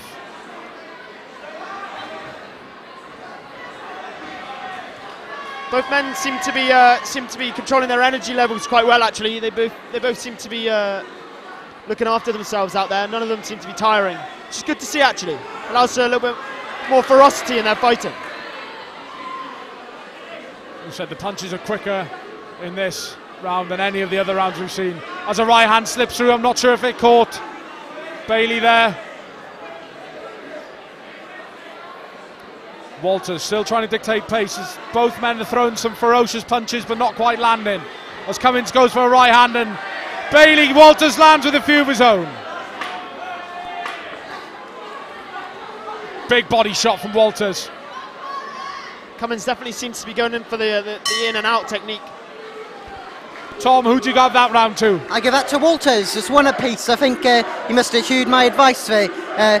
One of the things the judges are looking out for is whose tactics are winning the round for them. And for me, that Walters' tactics there won that round. He controlled the range, as I said, and for me, he landed the most clean shots there. And the most interesting thing for me is his intelligence. He knew what he had to do to correct his first round display. So the third round is going to be fascinating. Yeah, as we see Walters getting a stern talking to from his coach there. It's his birthday, as we have mentioned, and he's going to be wanting to bring the win home for Met in the Battle of the Diff tonight. But Cummins is a tough opponent. He's a tough man as he stares deeply into his coach's eyes. What do you think both coaches are going to be saying to each other now, Sam? I mean, you've got to go for it in the last round, haven't you? If we're going on Tom's score predictions, these men have got nothing to lose. It's all going in his last 3 minutes, so it's going to be really interesting. I think from a coach's perspective, if you're on Ellis's side, you want to get back into that round one groove and keep things going the way it was. High quality skills from these two men on show. As Bailey Walters comes out with a nice left jab early on. Cummins has certainly been more aggressive in this fight. Is that going to weigh into it? But Walters pushing forward. A win in this fight will take the Battle of the Diff to 2-1 at the interval to either side. I think Walters is in the process of turning this fight around, you know, Gav? I think so.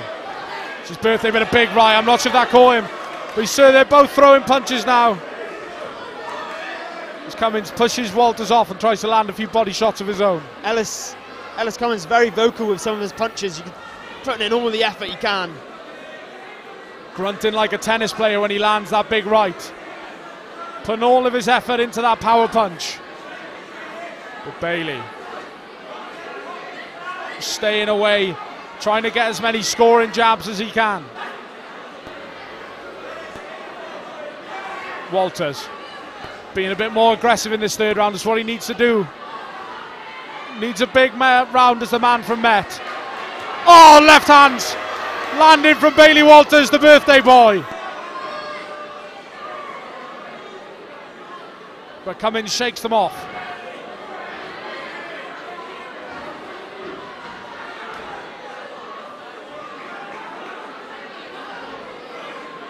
It's really interesting, actually. Cummins seems to be switching up his technique. Dropped his hands for a few seconds there. Kind of tried to keep Walters thinking, but doesn't seem to be working. Walters seems to be all over it, to be honest. Did catch him with a big overhand right there. But Walters tries to run with one of his own. Left hand catches Cummins. Nice shot from Walters. This is a tense fight. This could go either way, both men. In the last minute of this round, and Walters starts to unload on Cummins. Big body shot from Cummins coming in. As Cummins catches him with the right over the top. He showboats to the crowd. He enjoyed that one. Giving it a bit of the Tyson Fury here now. And the referee doesn't like it. The referee does not like it. As he bows.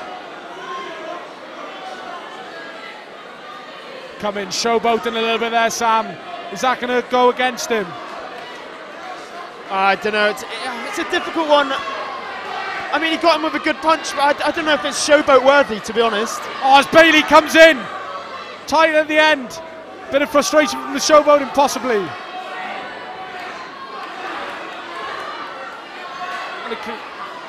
Walters, Cummins, in this exhibition fight. What's going on here? Both men trying to raw. But a bit of spit comes out of the mouth of Walters to that right hand. Catches him.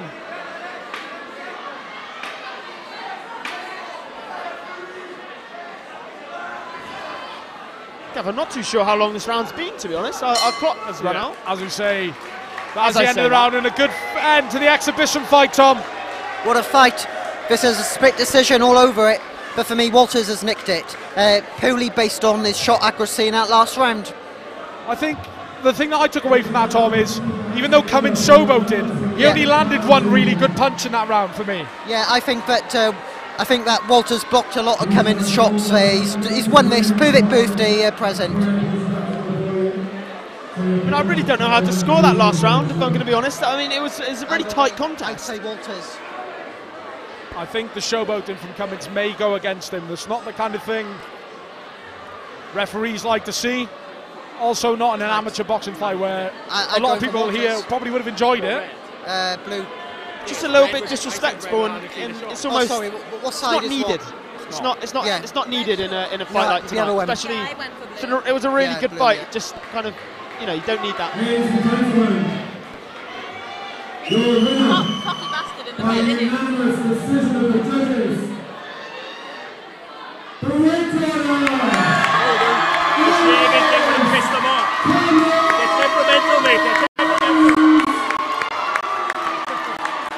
Ellis Cummins certainly enjoyed that one.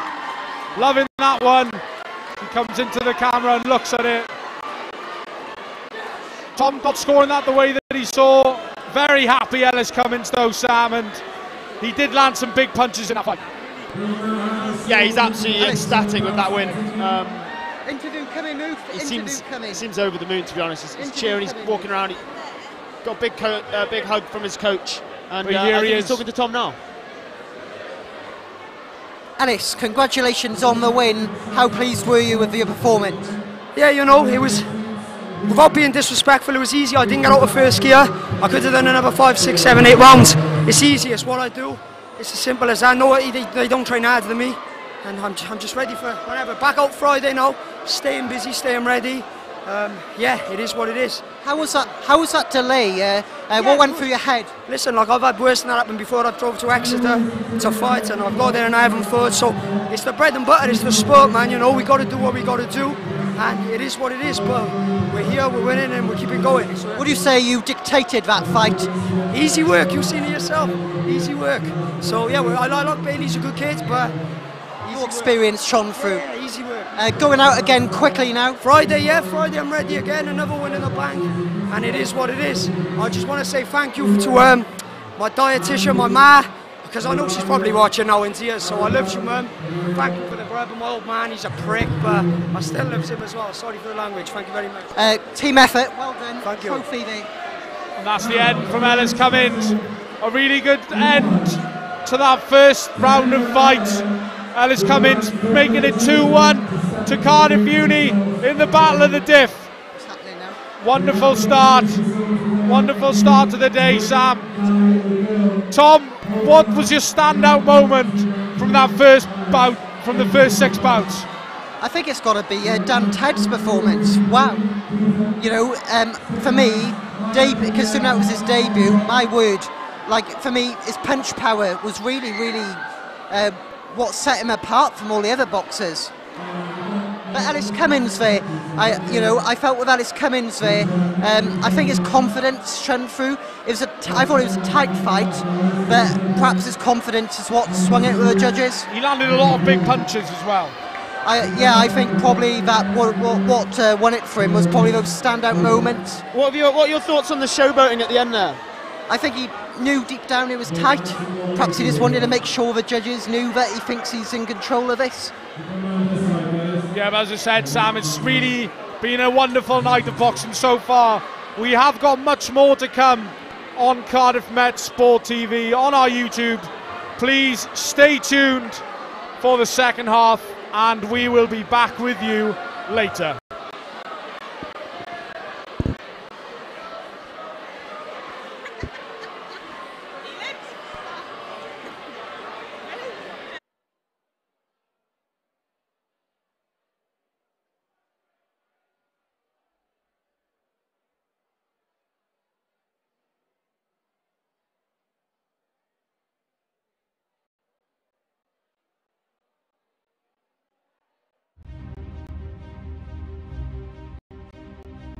She's a machine. Absolutely committed to her sport and to her boxing identity. Nothing will stop her. Absolutely the typical athlete who has really strong perfectionist tendencies. She's motivated in everything she puts her mind to. A really authentic and genuine person. I don't know anybody else like her. All right, blue, red, I want you to keep your heads up, no holding, keep your punches up, listen to my commands at all times, touch gloves, wait for the bell, good luck to you both. She wanted to win. She wanted a gold medal. Never mind the fact it was the first absolutely major competition she'd been to. That's what she wanted, and so nobody's harder on Rosie than she is on herself. I have difficulty with it, but it's what she wants to do, and you've got to let people do what they want to do. You just can't tie people down. You won't meet many people nicer than Rosie.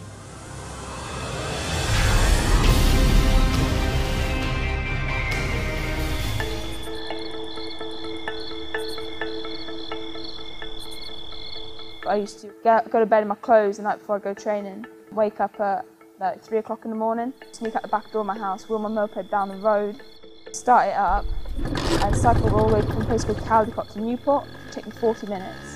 And then I trained in the boxing gym down there before the gym was even open for about an hour and a quarter. Then I get back on my moped, ride it back home, wheel it back up the drive, crawl back into bed for 15 minutes and I get up for school.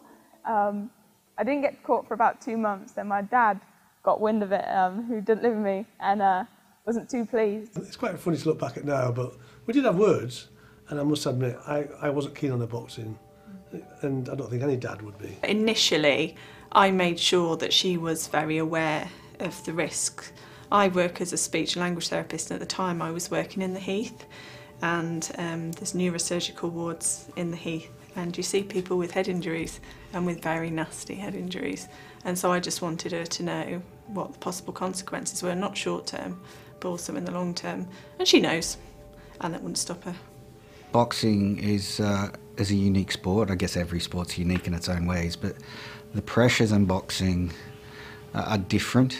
The preparation for bouts and for concentration in bouts, and on the one hand boxers are experiencing physical pain, which can distract them from their technical and tactical skills. There's a smear of blood from the nose of Eccles, who just fed another stiff left jab, and the referee has seen that damage to the nose, and that's why he's calling for the ringside doctor. But also they're having an emotional reaction. If your head is not screwed on, there's no way. You could be the best athlete, boxer training, and there's so many boys you've seen, they can't produce it in the ring. They're more talented than the boys they box, but they can't produce it. She came into the game, she had all the ingredients of becoming a good box fighter, except when she first came in, it was mainly fighting she was doing. She was just rough, tough, with a lot of rough edges on her. Boxing's kind of defined my life, I think, since really being 16. So from a 16-year-old when I first sort of put a pair of gloves on, it's kind of been my avenue to everything.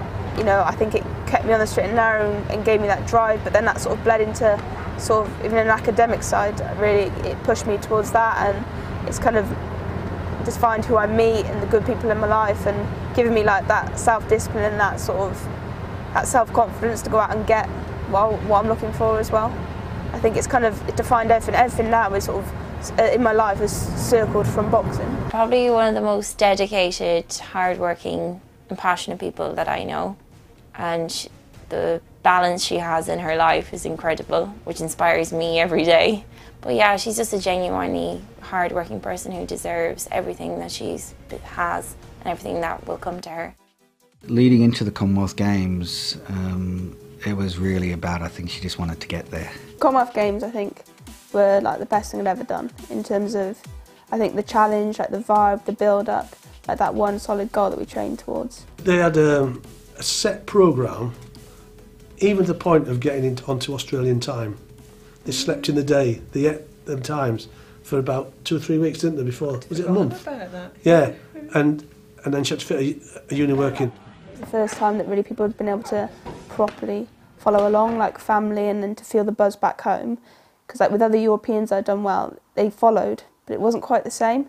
So the Commonwealth Games was big multi-nation for the first time, which was, yeah, it was really nice because it felt like it was about everyone and not just about the boxing. As with most elite athletes, she overthinks. She probably puts too much pressure on herself. This is the most high-profile tournament you've ever boxed in. How are you dealing with the expectation and the pressure that comes with that? To be honest, I think my expectation's bigger than I feel. Like, I always expect the best. I always expect gold, and so I'd be very, very disappointed if I came away with a silver medal. That wasn't a gold medal winning performance at all, but it was a win, and that's what I needed. Now we move on now, and we box better, and we go for gold now. Athletes by their nature tend to have really strong perfectionist tendencies.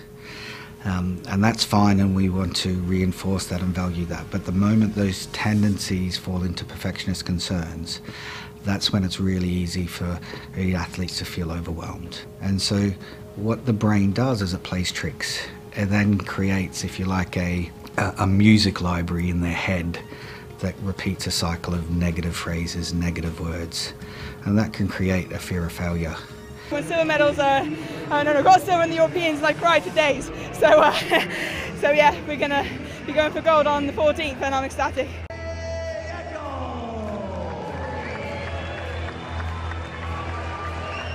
My aim was gold. Like, I think how I'd been feeling, it's probably the best I'd felt. I think every time you have, like, you never have a perfect prep. So, like, I had shin splints, which was so frustrating, and little niggles because your body does pick stuff up. So no prep's perfect, but in terms of how I felt in myself was probably the best I've ever felt. So the 69-kilogram welterweight gold medal bout is underway. It's between boxers from Wales and England, and the boxer wearing red, Rosie Eccles, has come out smoking to begin this round. She's already had success with a right cross over the top, and the boxer wearing blue, Sandy Yes, Ryan. I was fatigued from having 3 hard fights before, but I kind of knew I had it in me. And then, obviously, the last bell went, end of the 3rd round, I thought, I've done it. And so, like, the feeling was just complete. Even though you have to wait for a decision, I was like, I remember going over to Kyle and punching him in his face. What a hard-fought contest for 69-kilogram welterweight gold. Both boxers feel that they have done enough, and this one, we suspect, is going to be incredibly tight. Well, this could well be split if it's taking this long. Time for the official decision. Ladies and gentlemen, the judges have scored this bout as a split points decision in favour of the blue corner. It's Sandy Ryan. I believed I'd done it, so then when my hand wasn't raised, it was like, yeah, it was like a massive sort of kick in the stomach, really. I was like, oh, not quite again. Second major where I've come away with a silver, which other people were like, you know, that's great, but for me, I fell short, and I think that was really hard. And I think a lot of people had felt I won, but I don't really go along that sort of mentality because, okay, you can think you win, but you can always do it better. Although Rosie didn't like it, you know, she respected it, and a lot of people come up to her and said thought she'd won, but she didn't, and that's it. And she got accepted, and she accepted it. I don't know if she's accepted it yet, but she's going to make good. You know, that's how it is. My Commonwealth medal hasn't really come out of the box, like partly because people have often wanted to see it, but also I think it's a reminder that it sounds a bit daft, but I didn't go away for this. I went away for a gold medal. Commonwealth Games result it's twofold really. I was heartbroken. And it's really interesting, so there's some research to talk about that silver medalists often experience a post-competition blues, almost a post-competition low. And I guess because we're aware of that as sports psychologists, when we came back, it was absolutely a reminder to her about how proud we were, and that this is just another key transition point along her, you know, her longer journey towards, fingers crossed, Olympic participation and maybe even Olympic gold. The mental side, you get hardened through experience. We have got a good sports science team with us.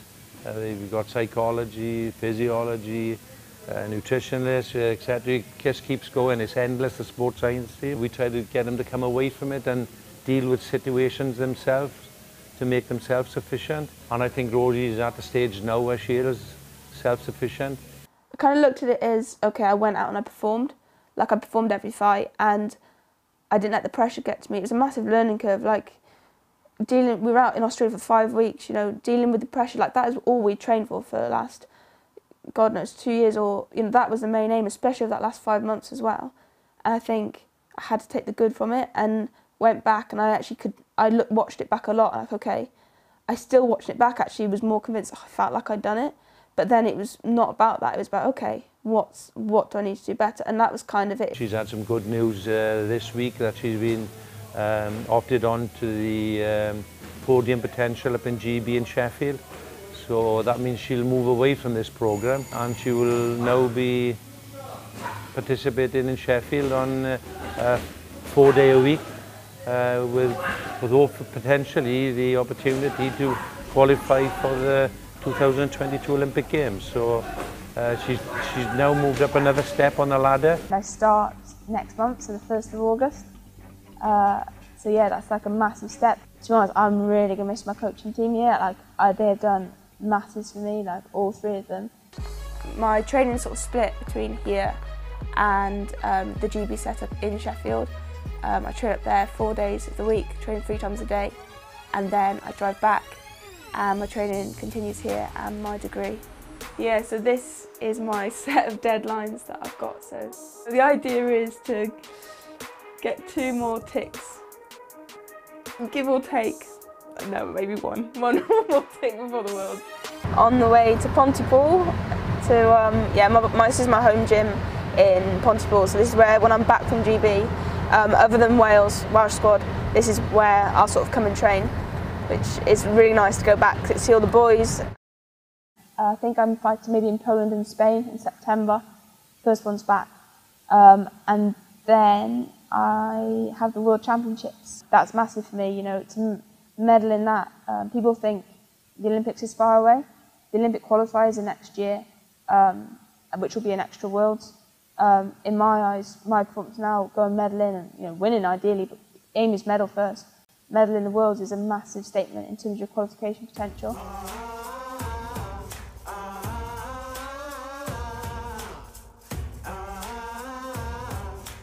Representing Wales, English Rosie Joy.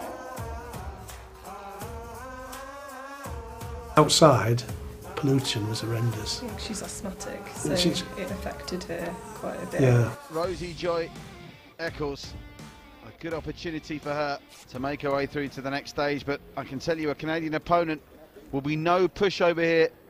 I think her fitness suffered, and she had sinus troubles as well, out there as well. So it wasn't. I don't think she's in as good condition as she actually was for the Commonwealth Games.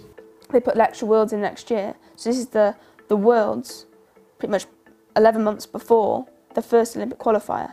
So from that point of view, I just knew me going out and bringing home a medal, ideally winning, but first bringing home a medal, has a massive impact. Obviously me and my counterpart Sandy.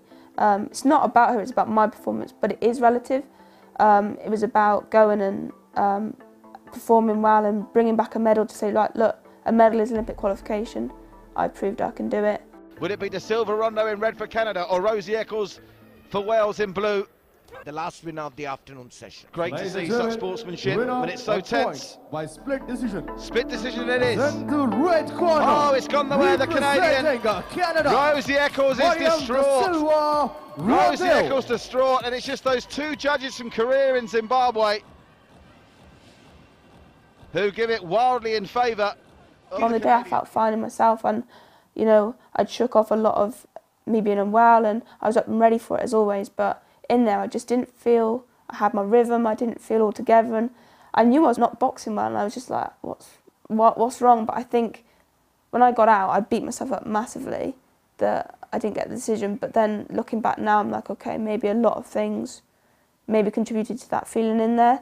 You know, maybe a complete change of team 3 months before the biggest major you've ever been to, combined with a few unfortunate things.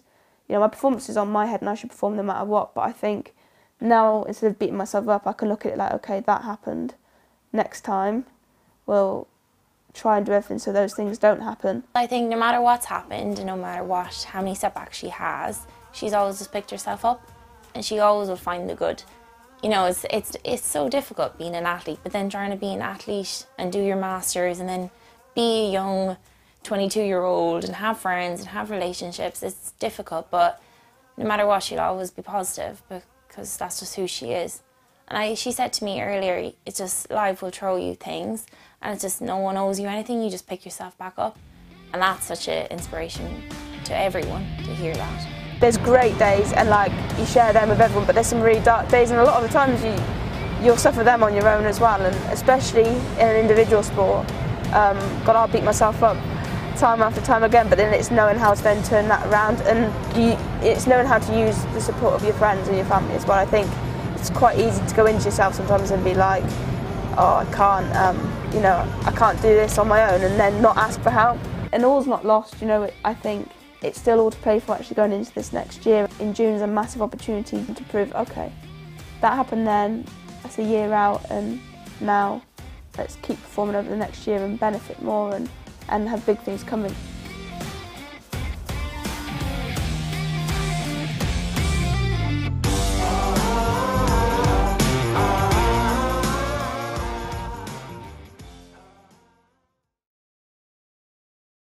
I'm Sean McGoldrick. I'm 7-0 as a pro, former amateur Commonwealth Games gold medalist and bronze medalist. I've learned a lot in the pro game. I'm enjoying it. I recently changed training teams. Really enjoying where I'm at the minute, and I'm looking forward to the next 12 months and hopefully really pushing on. In terms of the actual, you know, the boxing style and stuff, it's just small adjustments. Is a lot of little things, like a lot, you know, which one thing on itself doesn't make a big difference, but altogether they do make a big difference. So I still feel like I'm learning a lot every single day in the gym. I picked up a lot already, and hopefully I can just continue that. One of the other big things is in the amateurs we used to go to tournaments and fight 3 to 5 to 6 times within a week or 2 week period, and now it's just one fight every couple of months. So it's a different sort of mindset in just, rather than just getting ready for, now I'm just getting ready for one fight, whereas before I used to be getting ready for 5 or 6 or different potential opponents, like, you know, so it's a different mindset now. I've had a lot of learning fights, so I fought, you know, some journeymen, but they're very good journeymen, and they've helped me learn a lot. I've had tricky opponents as well, which have made, you know, which haven't been so much good fights, but they've helped me develop and see a lot about myself and the adjustments which I need to do. And you know, just because you make a good amateur doesn't mean you make a good pro. So there's still a lot of work for me to do, but I think I'm on the right track. It's tough because sort of I find myself every week looking at different fighters and sort of trying to learn from them, see the different things they do, you know, past and present. So it's hard to pinpoint one for me. But I sort of just, I really enjoy watching all the boxing, and anyone who I can pick anything up on, I really enjoy, like, you know. I've got to earn my right, you know, I'm 7, I've had 7 fights, won 7. I need to push on this year now and start, you know, really making a dent in the bantamweight scene. Jamie's a fantastic coach, alongside Nigel Travis. They're fantastic coaches, and the atmosphere in the gym is just brilliant. So, like I said earlier, I'm learning every day. So yeah, you know, I was away from home. I feel like there's no distractions when I'm away. It's sort of like being back in Sheffield. I'm fully focused on boxing, and I'm really looking forward just hopefully it makes some, you know, an improvement to me. But I think it will. I think it already has. But you know, hopefully I can prove that in my fights. Wherever you go, you've got to have good sparring. And he's got fantastic sparring up there. Not only is there Kez and Mike Leach, there's just so many talented good fighters up in the Manchester area, like, you know, just the last few weeks I've been there, and we've travelled to a few different gyms have come to us, and I've had, you know, different sparrings every session. You know, I've been there for 3 weeks. I've sparred twice a week since I've been there, and I've sparred Mark once and Kez once. All the other sparring sessions have been with different people, like, you know. So yeah, there's plenty of sparring options up there, and I'm just really enjoying my boxing. It's been a long time. I think I want to say about 5-6 months since I last been in the ring. So really excited.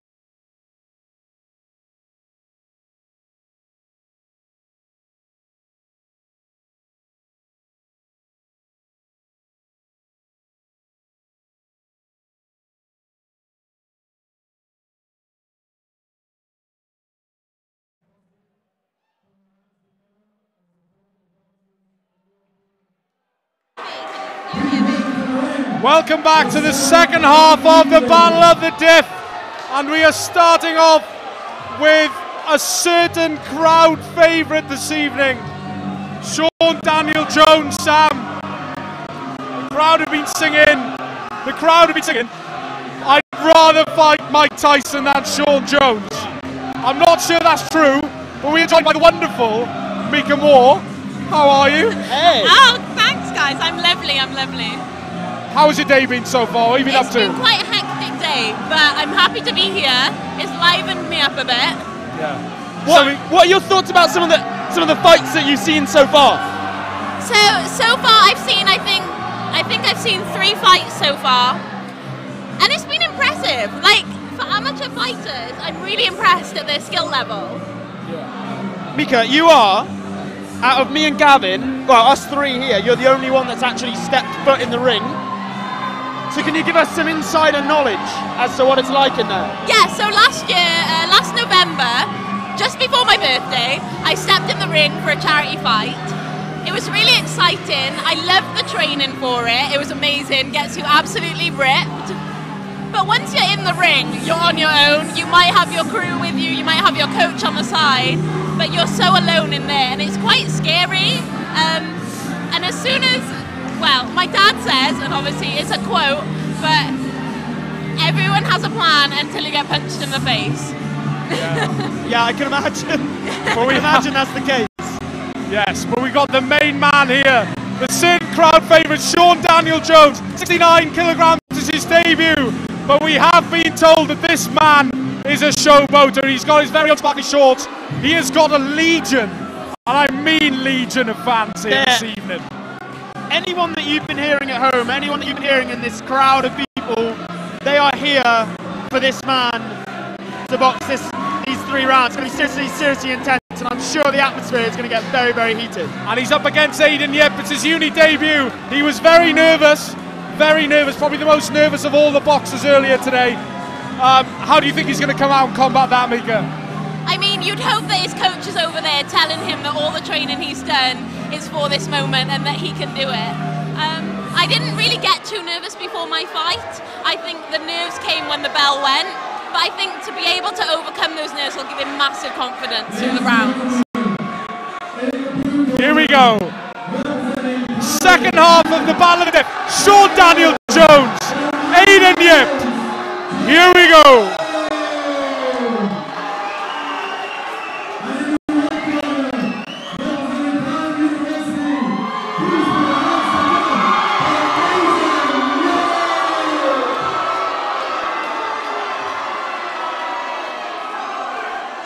Sean Daniel Jones sporting his own shorts with his name on it. Gav, they are beautiful shorts. They are magnificent. They are lovely. He has spent a lot of hard work making them.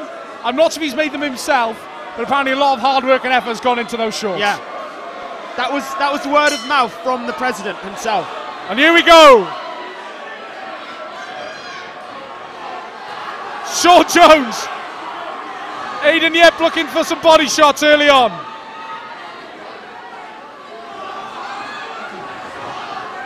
I don't know what to say, Gav. What an interesting 20 seconds. Aidan Yip is flying around the ring, just trying to land the odd shot and jump out of the way. And Sean Jones, the crowd favourite, is just trying to push the advantage, holding his guard. And he's caught Sean Jones with a big uppercut early on. And the crowd is absolutely bouncing for this man to make his debut tonight. And he wants to put on a show for his faithful. We had the exhibition match before this, Sam, but this has certainly had the most noise out of any fight. I mean, these boys have come out all guns blazing. Just the ferocity from both men is unbelievable. Oh, Sean Jones with a big right hand to Yip, and Yip is reeling. And the crowd are willing Sean Jones on here. It's big jabs from Sean Jones. Getting through Yip. Yeah, yo, big right hand.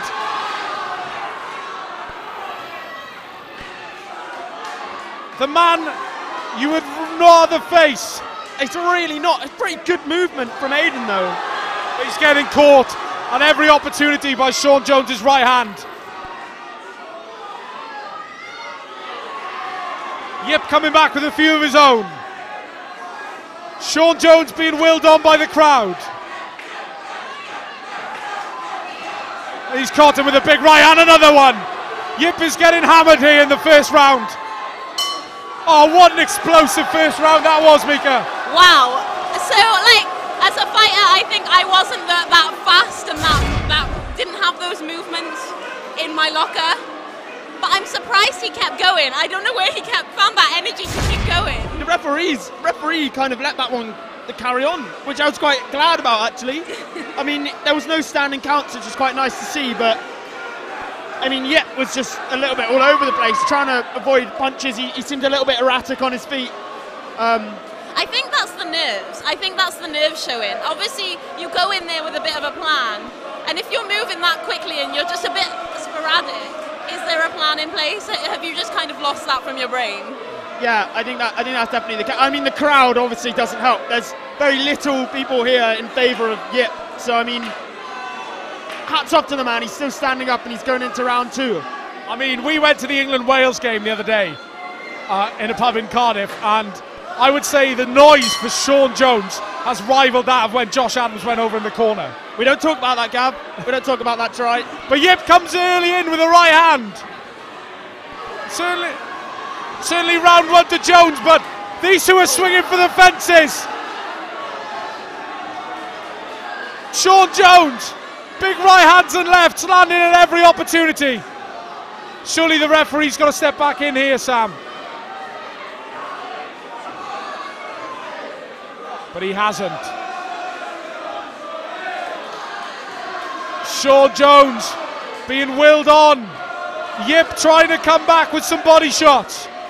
But it's just not quite working for the young man. Sean Jones, has he tied himself out? Yip's taken a lot of punches. He's not moving as much as he needs to be. But as we say that, he comes in with a huge combination on Yip. And he's batting him. Referee stops it. First standing count of the match. Yip is looking a bit shaken up. But the crowd is quite simply on their feet for this round. The battle of the Diff. Getting everybody on their feet. Yip's a bit all over the place, to be honest.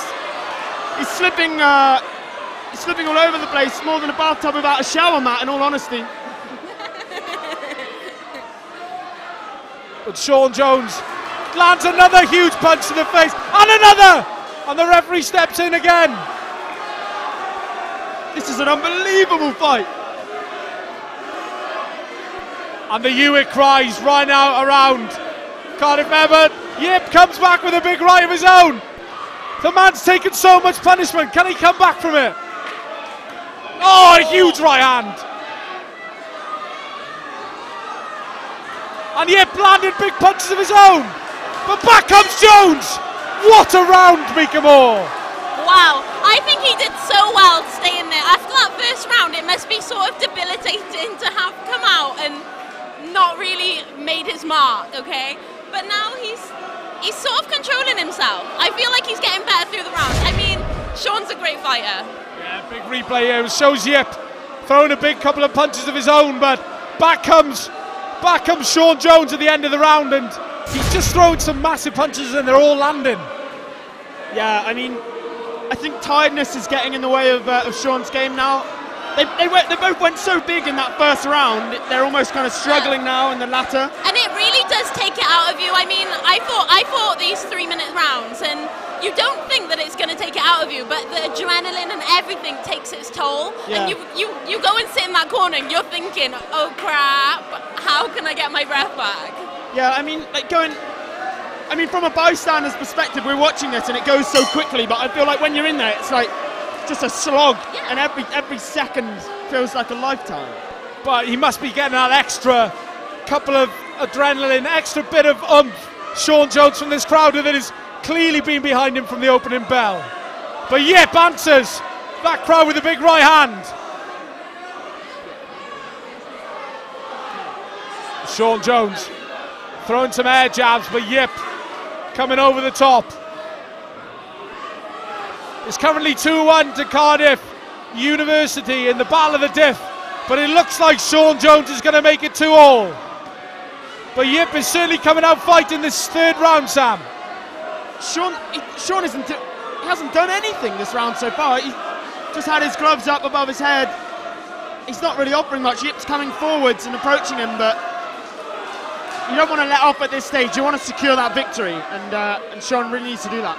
He also might just be letting Yip tire himself out even more and just waiting for that final moment. Sean Jones with his sparkly green trousers draped with the Welsh Dragon on it. Can he bring home a victory for his adoring fans? 40 seconds left in the third round. Yip landing a load of punches this round. Can Sean Jones go for that knockout this crowd so desperately craves? Hats off to Yip, he is absolutely coming at him this round. Both debutants. Yip was very nervous beforehand and it showed in that first round, but he really has grown into this. But Sean Jones comes back with punches of his own, and both fighters are landing big punches, and Yip comes back. Huge combination. Is Sean Jones going to be finished here in dramatic style? That is a great... Oh, what a round. Sean Jones puts his hands in the air. He thinks he's won it. But that was a spirited performance from Aidan Yip. Gav, I'm going to be honest.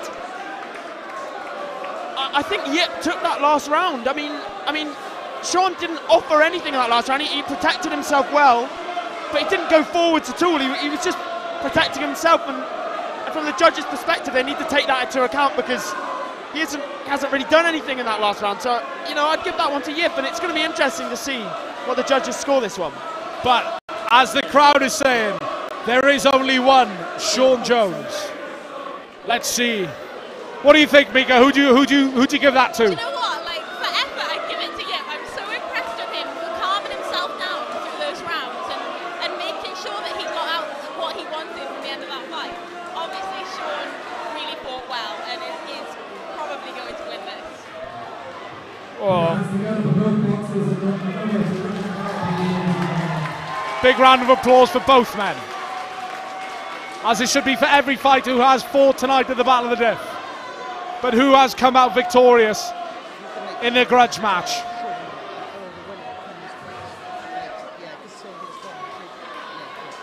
Ladies and gentlemen, your winner by split decision of the judges. Split decision. My word. The blue corner.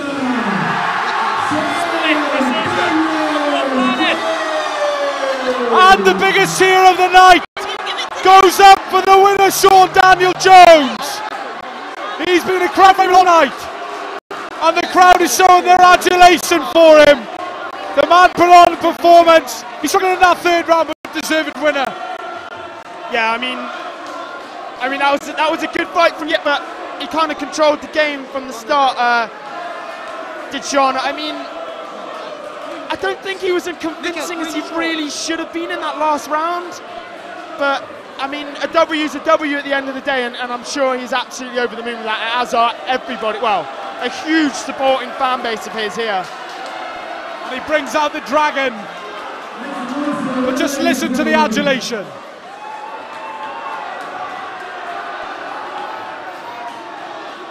I wish I had that many friends, Gav. So it's all right, Sam. I'll give you a hug after this. It'll be fine. Thank you very much. Thanks.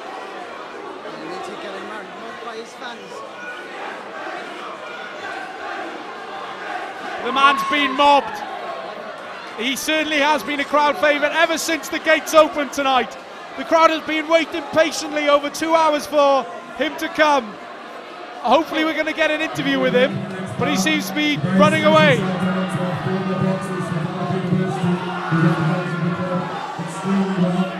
I have absolutely no doubt that Tom's going to grab hold of him. There's a man I was going to trust for an interview, it's Tom. I'm sure he'll be here in a second. Interview coming, Mufi. Interview coming. And I think we are going to chat to the man himself. It's the man of the moment, Sean Daniel Jones. Sean, where do we start? The crowd says it all, doesn't it? Well, I had about 50 people coming up. I'm lucky enough to live so close to Cardiff, so everyone could come up and watch it. Their sport's amazing, like they always are. You can hear them now. It's incredible.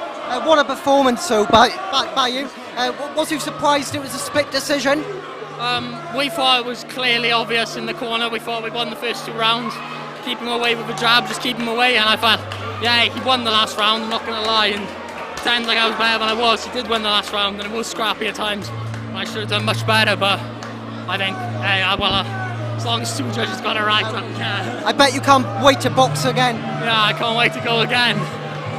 I know these are going to follow me, whether I'm fighting in New Zealand or whether I'm fighting home. We're all going to be here. Congratulations.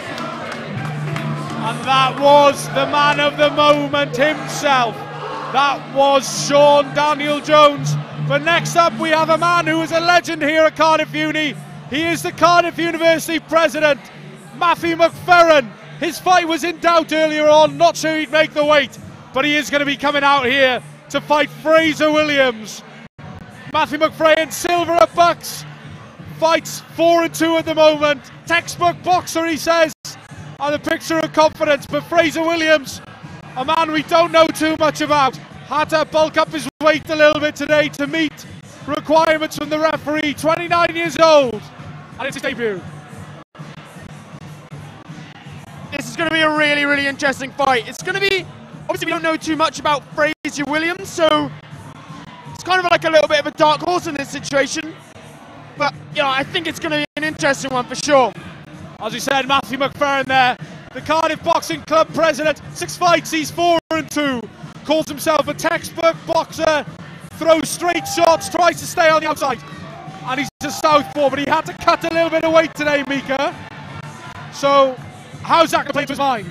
I mean, it could affect his confidence going into it, thinking that you're going to have to cut weight. Like, will that result in a lack of strength? Will that, like, make me a little bit less powerful? But I'm sure as a boxer, he's used to things like this.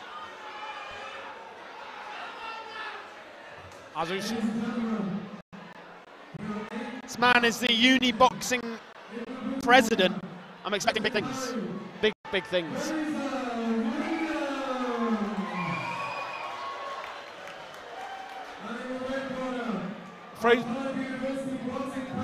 Anika, here he comes.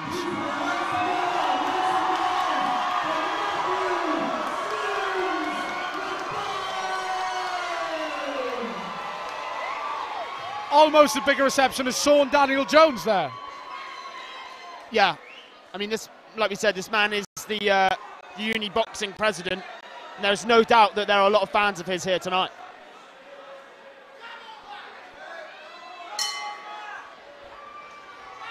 And here we go. Williams versus McFerrin.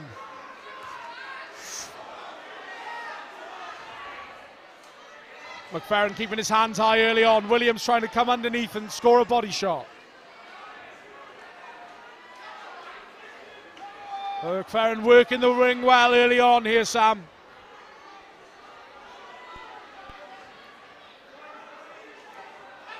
Catches Williams with a little jab through the middle. And again. Quite a calm start to the round so far. Yeah, it looks like he's trying to keep his distance, Mika. Yeah, I mean, I suppose that first round is just finding out what each other's game plan is, isn't it? And it's just coming in, quick few jabs, move away. But Williams backing McFerrin into the corner. And McFerrin uses his footwork to get out of it. Bit of a contrast compared to the last fight, the first round, I'm sure, but it's a close one. I feel like they're just trying to suss each other out at the moment, and they're kind of keeping it under wraps. They don't want to give away too much early on. No. Good shot catching McFerrin there from Williams. Both of these two experienced boxers. Williams out of Barry, quite highly rated in the club. Catches McFerrin. But McFerrin lands punches of his own. The fight livening up a little bit here. The Cardiff boxing president not wanting to go home with a W, with an L, sorry, on the record tonight.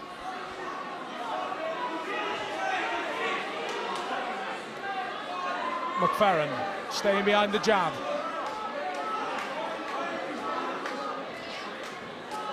Williams a little bit flat-footed at the moment. Trying to throw big punches. Not many lands here at the moment, Sam. No, they're both playing a very composed game. Yeah, they're doing a very good job, and I think they're kind of subduing each other at the moment. Tight round that, Mika.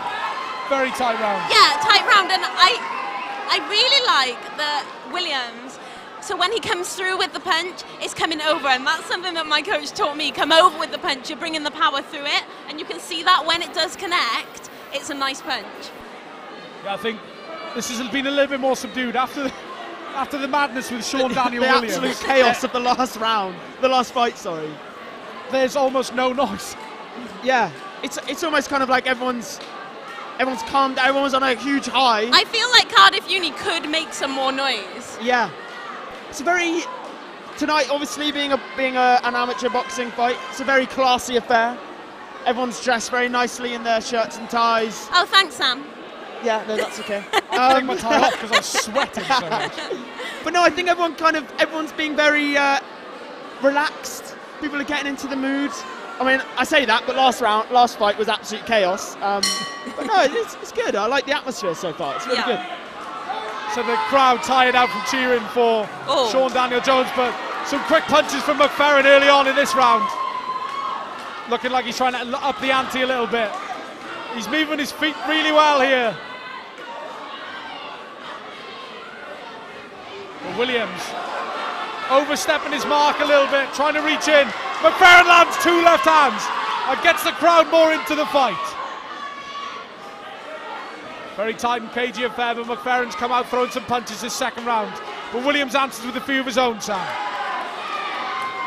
Yeah, I mean, it's very similar to the start of the first round. I think they're both kind of, they're not putting too much out on the table. They're still a little bit holding back. They've got a little bit in reserves.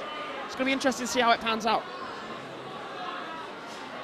Williams looking to come forward a bit more, but Matt McFerrin is certainly dominating the centre of the ring at the moment. How important is it to dominate the centre of the ring, Mika? Yeah, you don't want to get caught in the corners or on the ropes. I mean, you always want to look for space. Moving, ducking, diving is the best thing to do. But you want to put on a good show as well. Yeah, it's quite difficult to kind of, both of them are finding it difficult to land punches, I think, at the moment. Yeah, but McFerrin, whirled on by the crowd, lands a combination. But Williams pushes him back, but McFerrin coming forward, using that superior footwork, and puts him in the corner, lands a combination, and the crowd again behind the uni president. Gav, forget the boxing, both men's footwork, it's like something out of Strictly Come Dancing. Ooh, 7. Brilliant from Matt McFerrin. Brilliant footwork, he's really dominating the centre of this ring. As we said, Craig Revel-Horde would be proud. We say a round to Matt McFerrin there. Yeah, I think he came out and sort of showed us what he's got there. He's very quick with his hands. I don't know how he can compete with that. What are you making of it so far, Sam? I mean, it's a really interesting fight. It's very different to the fights that we've had previous to this one. I mean, I feel like it's very calm. They're both kind of, I don't know, I feel like they've both got a little bit more to prove, and they've both got a little bit left in their tank that they really need to get out there. Yeah. Neither man has really landed anything really significant at this stage in the fight. But nonetheless, it's been a really, really interesting one. It's gonna be interesting to see how it goes down in the last round, because I think it's very even at the moment. How important is that crowd support for Matt McFerrin tonight to will him on through the third round? Oh, massively important. I mean, the fight that we just saw before with Sean, he said in his interview that that's what helped him, having the crowd behind him. If you've got that backing of the crowd, you're going to will yourself on. Matt McFerrin landing a couple of punches, but Williams is throwing some of his own as well as this fight starts to pick up. Big left hand from McFerrin, body and head, and again. McFerrin unloading on Williams in the corner.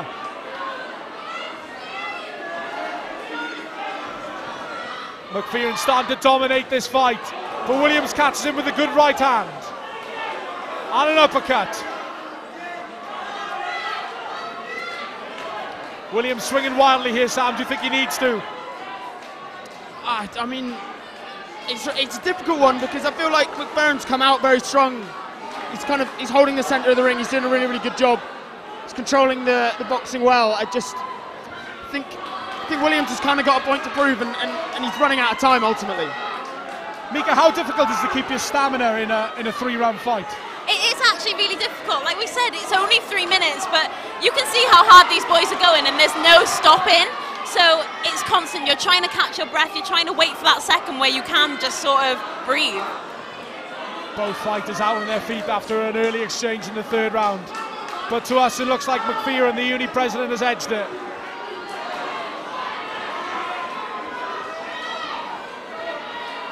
McFerrin stepping forward into Williams, really pushing the Barry man around. But catches him with the left as Williams swings wildly with the right hand. Williams with a cheeky grin on his face. Matt McFerrin being wheeled on by the Cardiff crowd as he lands some big punches. Lay on.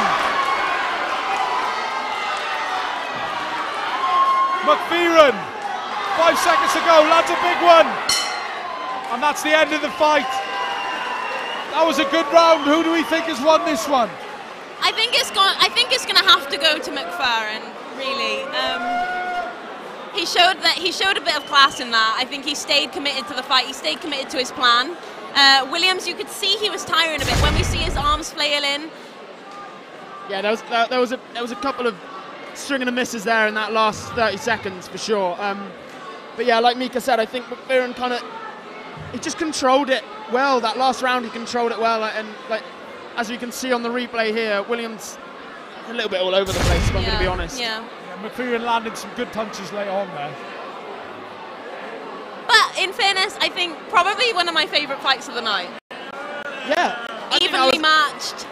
I think that was, yeah, definitely one of the most evenly matched fights. It was really, really interesting for sure. As we go to look here now, Matt McPherson on our pictures, he looks confident. A bit of grimace on his face. He was hit a couple of times by Williams. As we said beforehand, this match nearly didn't go on, Sam. Split decision? Did you say a split decision? I don't think so. I think McPherson clearly outboxed his opponent. Ladies and gentlemen, your winner by split decision of the judges.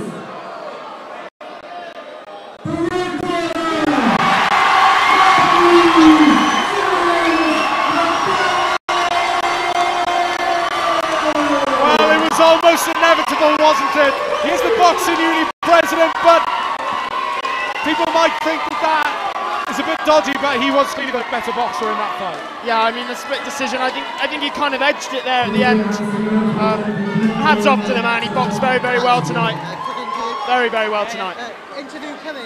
And we now have the Cardiff Uni president with our reporter Tom, very eager, going over to him now. Matt, congratulations. How pleased were you with your performance? Yeah, thanks a lot. Really happy to put on a good performance in front of such a big crowd, sellout crowd today. Yeah, fair play to my opponent. It was his first bout. It's fucking good on him. I'm glad he took it. And yeah, hopefully onwards and upwards. From my point of view, you boxed very clever there. Behind the jab, you looked in control. Did you feel like you was in control? Yeah, I tried to stay on the outside. I try and keep the jab popping, try and move off when I see him coming in, and use the left hand straight over the top.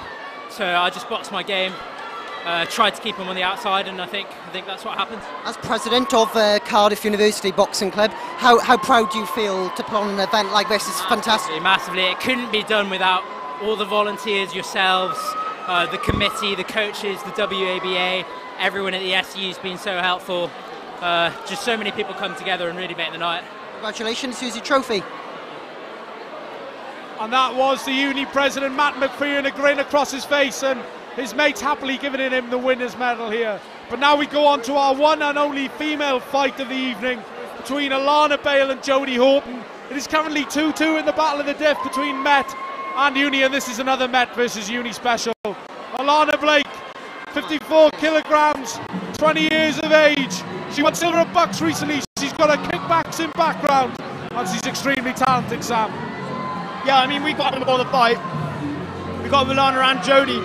They both seemed very, very excited, to be honest. They both really wanted to get out there and fight.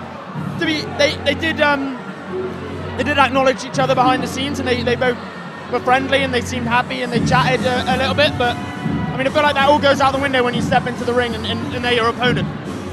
Mika, as an athlete who's competed in Bucks, Alana Bale having a silver medal at Bucks, how impressive is that? It's extremely impressive. I mean, she's the only woman here tonight as well, which is great for women in sport. I spoke to her backstage. She's really excited for the fight. She doesn't seem nervous at all, and I think that's an amazing confidence to take into the ring. And here we see Jodie Horton from Cardiff Uni. She weighs 56 kilograms, she's 22 years of old, and she's had one fight, she's won it by split decision. She's extremely excited, way less nervous than the first one. She said she's a fast fighter, likes to go in and out. Yeah, I mean, it's going to be a really, really interesting one. It's going to be interesting to see how the women compare to the men, because I feel like they're going to kind of come out with some real ferocity. I'm really looking forward to this one. It's going to be really, really good.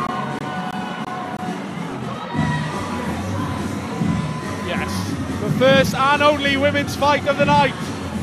Alana Bale, Jodie Horton. How excited are you, Mika? I'm really excited to see these girls. I mean, obviously, I was in a boxing match, I've been in that ring, and I was quite scared. So I'm happy that they're excited for this. I want to see how that changes how you fight in the ring.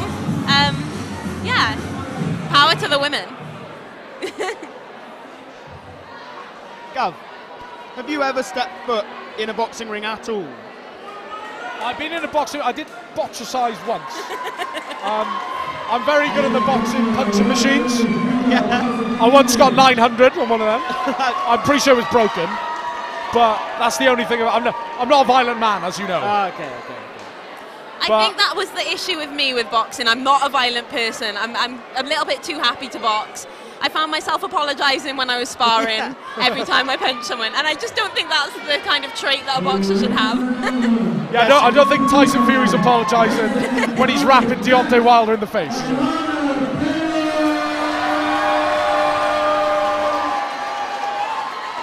I might say there's been a large Met contingent here tonight. Nice to see. Yeah, absolutely. I mean, obviously we're in the heart of the Cardiff territory, and yeah, it's really nice to see that a lot of Cardiff Met fighters here have got the support that they kind of deserve. As we said, 3 rounds, 2 minutes each. Alana Bale, Jodie Horton. The battle of the Diff is currently 2-2. Who is going to make it 3-2? Will it be Alana Bale of Met or will it be Jodie Horton of Cardiff Uni? Let's find out. Switch of referee, Alan Bennett is now back in. Yeah, referees are all over the place tonight. They're in and out. Looking very nice in his bow tie, though. Yeah, he is. They're all doing a really good job here this evening, actually. A very professional job here at an amateur boxing event. With some haymakers early on from both women. Bale trading punches with Horton.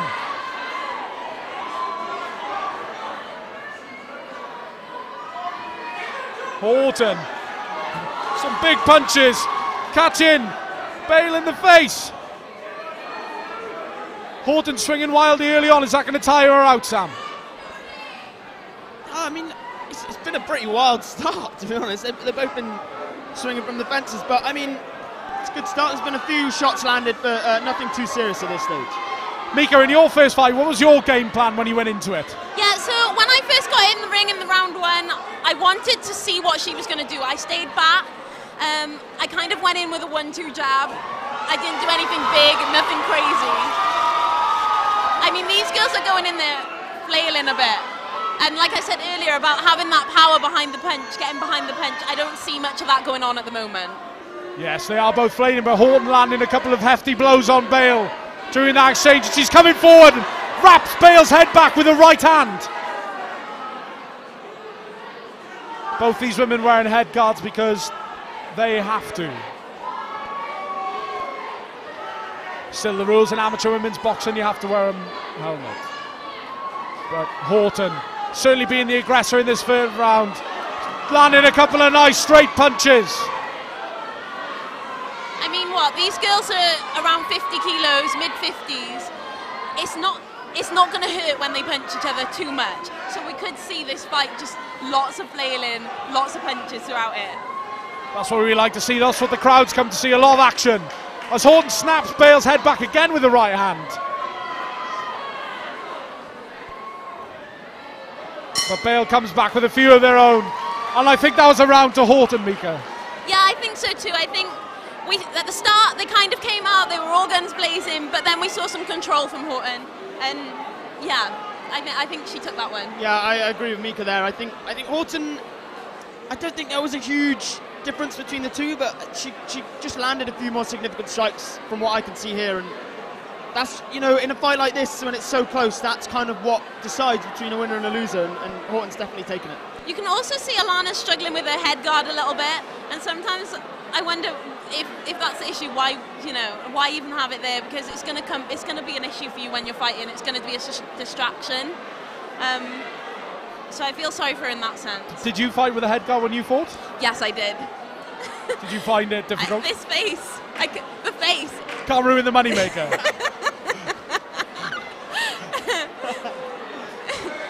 It would have been a face for radio otherwise, right? Just like mine. We go the second round, Horton and Bale. Horton coming out all guns blazing again. But Bale using her foot movement a bit better this one. She is got an extensive kickboxing background. But Horton lands a couple of strikes of her own. And Bale gets the first standing count of the match. would argue quite an early count there. I think Horton was coming forwards, but Bale was backing up. I don't think she was in any real trouble, in all honesty. Bale in the red corner, Bale in the blue corner, sorry, Horton unloading on Bale, and it's just a free-for-all now, as both women are landing huge blows to each other, but Horton comes out on top, pressing her advantage. She was very excited before the fight. You can see that's coming through in the way she punches. The determination on Jodie Horton's face is unbelievable. She's absolutely going for this, and she's doing a great job so far. She's in the zone. She's pressing her advantage. Bale really has to come back and answer with a few punches of her own, otherwise she's going to lose the second round. It feels like, I think I can see Bale seems to be struggling with, like you said, Mika, with her head guard. It seems to be coming off the chin slightly. She doesn't seem too comfortable with it at the moment, which might be causing her some That's problems. another big hit from Horton that rocks back the head guard again. The jab getting through now, and Horton implementing her boxing plan as the crowd scream Jodie. Battle of the Diff here on Cardiff Met Sport TV. It's currently 2-2, and it looks like it's going to be 3-2 to Cardiff University, unless Bale can stop this fight. But Horton's boxing very maturely this second round, getting in punches early and just backing off when she needs to, and that's another great round from Horton, Mika. Another great round, and I feel what Alana needs to do is really keep her hands up. That's where she's struggling at the moment. I know Horton's coming in with those punches, but if Alana can keep her hands up and protect herself against those, then she can come back a bit better. As you said, Sam, look at the determination on Horton's eyes there. Yeah, I mean, the ferocity, you can see it. She's determined. She's really coming forwards. She's not just swinging heavy punches. She's also moving forwards with them, and I think it's really putting Bale on the back foot, and she's kind of struggling a little bit. She doesn't quite know how to deal with the pressure. It's going to be an interesting last round for sure. The crowd enjoying themselves, looking to be on the TV. Wants a close-up of his face, but it doesn't look like he's going to get it. Mama, I made it. As Bale comes back in there. Final round. 2 minutes left. Can Bale pull off a miracle here and stop Horton? That's what she's going to need.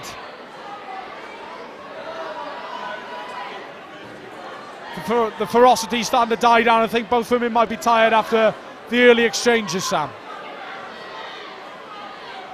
Yeah, I mean, it's just they're both boxing very well. It's just a difficult one from Alana's point of view, because she's got to ultimately go for this now. So I think she is behind in both rounds. Yeah, and Horton is dominating this fight now. Get in Bale where she wants her, and another right slips through. When Alana brings her guard up as well, it's quite a high guard, so Horton can just get straight through it because it's only her forearms covering her. As Mika spoke about earlier, she needs to work on that guard, and it just hasn't worked. And Horton. Paige coming back with a few of her own, but a big right hook. Just clipping Paige there. Horton landed some big blows at the end of this first round. 1 minute left. Can Bale bring something back? She's got to throw some punches, Gav. She's not throwing anything at the moment. Horton just dominating.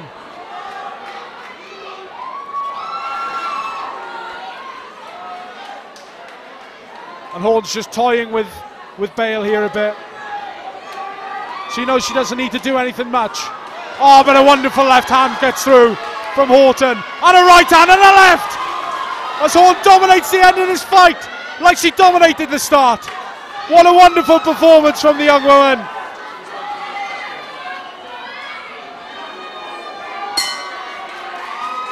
And both women embrace each other. But Sam, I think that is victory to the red corner and a 3-2 lead in the Battle of the Diff to Cardiff Uni. Yeah, I mean, that was quite a convincing last round from Alana there. She did a great job. I mean, she controlled it well. She came forwards. She put Jodie Horton under a lot of pressure, and I don't think Jodie really had an answer to that. As we see in the nice bit of sportsmanship that we'd love to see between Cardiff Met and Cardiff Uni.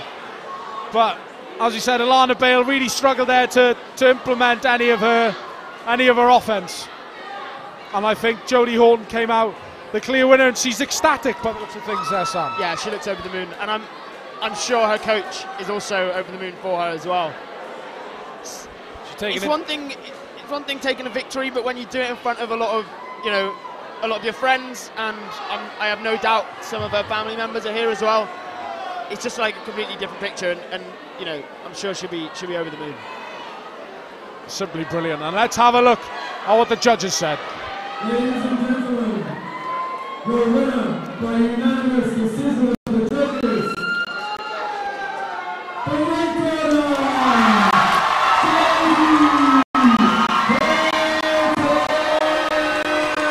as we said, Jodie Horton, the clear winner in that. She was the superior boxer. She was magnificent. But those ladies put on one hell of a show, Sam.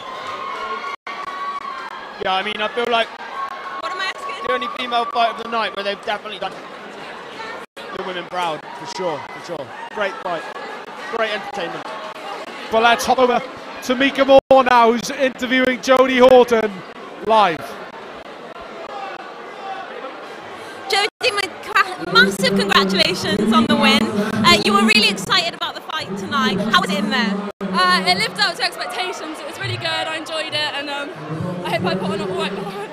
Oh, yeah, you did a brilliant job. And what was it like to have Cardiff Uni behind you? Obviously, they were chanting the whole way through. What's that like? It's amazing. I fought last week at Bristol Uni, and to have an away crowd shouting the home girl is quite, what's the word? Jolting. But to have the support, it means so much. And you were the only women's fight tonight. What's that like to be out there representing women in boxing? It feels really good, to be fair. I hope it could encourage people that boxing is for women too and not just men. So. Brilliant. Well done, Jodie. Good luck for your next fight. Thank you very much. Cheers. And that was Jodie Horton, certainly very excited and very ecstatic with a win. But next up we have Lewis Train of Cardiff Uni versus Ethan Dobinson of Barry. Lewis Train, this is his third fight. He's unfortunately 0-3, but he's feeling good. He's feeling sharp and feeling ready to perform. And he said he's trained all year for this evening, Sam. Yeah, I mean, we caught up with him, behind the scenes when they're doing weigh-ins, and yeah, he just kind of seemed to be happy to be here. Just wanted to get involved. He wanted to get out on the ring. It's difficult being this late down on the card because you've got to watch a lot of people go, and you don't want the atmosphere to kind of become a bit subdued towards the end of the occasion. But I mean, hats off to him. I'm sure he'll get out there and he'll absolutely love it. Mika, how was Jodie? How was she feeling after that? She was really happy with her result. She was so excited to get in there, and she loved the backing of the Cardiff University crowd. And she's excited for her next match. I mean, she did a good performance in there, so she should be excited for her next match. Yeah, scintillating. It's just brilliant to see it. This has been a really good evening, especially as a neutral, and I've thoroughly enjoyed myself. Yeah, absolutely. Yeah, it's been great. I mean, thank you very much for everyone viewing at home. Cardiff Met Sport TV, if you want to catch up with us on any social medias, we're all across Facebook, Instagram. If you want to ask us any questions, then feel free to get in touch and we'll do our best to answer them. But got a couple more fights to come. It's been a great evening so far. This is our 10th fight of the evening. Only 3 fights left to go. It's Lewis Train versus Ethan Dobinson. We didn't manage to get to speak to Ethan Dobinson earlier on, but he's also 0-3, 18 years old, 65 kg. Also got custom shorts, which we love. I was going to say, I was about to comment on them. He's come with his own shorts. As the fashionista on the panel, I feel like you two can't comment on anybody's shorts. I respect that. Lewis Train versus Ethan Dobinson.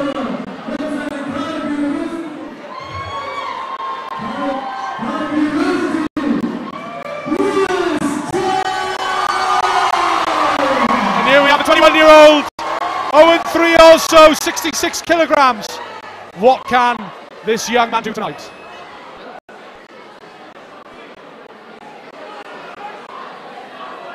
They stare each other in the eyes. Dobinson not breaking his contact there. Again, obviously not cut out for boxing because I smiled at that point. A touch of gloves between the two men and we're off, and Dobinson comes forward. Seriously quick hands from Dobinson, actually. Yeah. He's in the silver trunks with the red and blue stripes, with his name plastered all over them.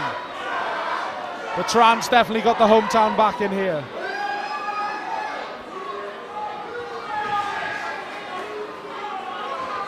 Strange action from Dobinson. He seems to jab with both his left and his right hand.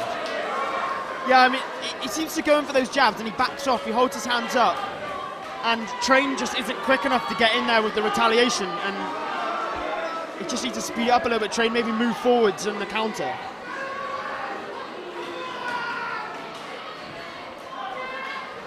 Both men trying to feed each other out here. Tran catching it, catching Dobinson. Bit of a cagier affair than we've seen tonight. But Tran going for a big right hand. Not quite getting through Dobinson's guard.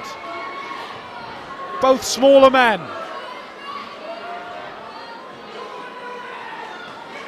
With Tran dominating the areas early on in this fight.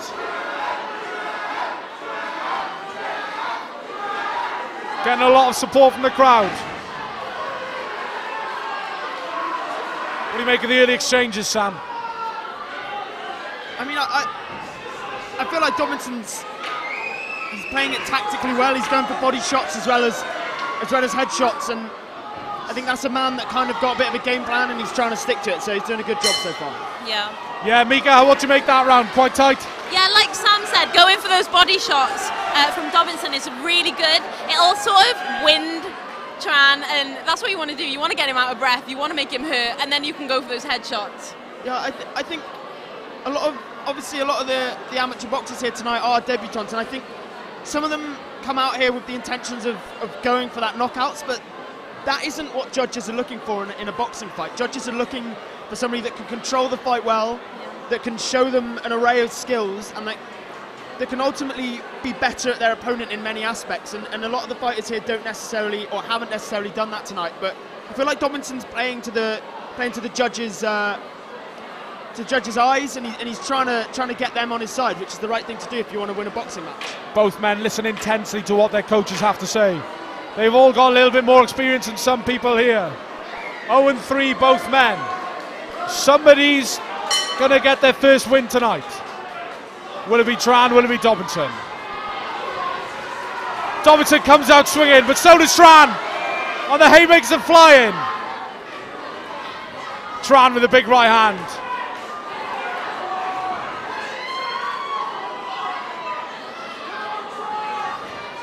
Left hand catches Dobinson from Tran. Right hand as well.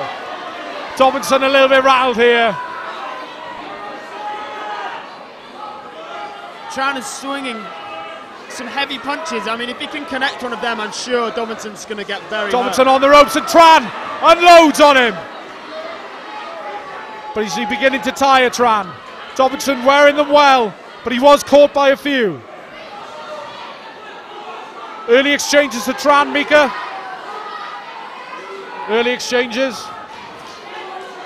I mean, it's a very good fight at the moment. I'm struggling to sort of split the both of them. I think Dobinson's taking some hits from Tran, but giving it back well. Yeah, Dobinson seems to be adopting the very in and out technique. Goes in, throws a couple of flurrying punches, and then drops out. And Tran's is not quick enough to get that retaliation. Yeah, and I was that was a wonderful right hook from Tran that caught him there. Sorry to cut you off, Mika. No. Also looking at Dobinson as well, he's really watching Tran's hands rather than looking him in the eye and seeing where they're going. So that's what I like about his style. Both men catching each other, square in the jaw there with right hands apiece.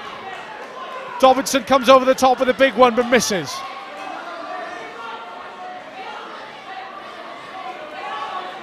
Tran not really bombing and weaving at the moment. Trying to figure each other out a little bit more still, but Dobinson gets caught. Rushing in, that's what Tran needs to do. He needs to wait for him to rush in and go over the top. Touch of gloves there, nice bit of sportsmanship. Yeah, I mean, a really interesting round, actually. I think Tran, if he reads the game well, he can get on top of Dobinson. Dobinson seems to be coming forwards quite sprightly. He seems to do it very, very erratically. He comes forwards and then drops back, like as you can see here. And Tran's caught him a few times, and he needs to kind of maybe do that more often, because I feel like Dobinson's getting away with some advances that he shouldn't necessarily. Mika, as a person who's been inside the boxing ring, how difficult is it to have so little time to try and suss out your opponent? Yeah, it's really tough. I mean, like we said, he was going for the body shots at first. I feel like he's changed up his game now, and Tran will be picking up on these things. Throughout the rounds, you're talking to your coach in the corner, and your coach will tell you what he's seeing, which is really helpful, because when you're in the ring, it's really tough to sort of stop and think for that moment. You're constantly throwing punches. So, final round of this 10th match of the night.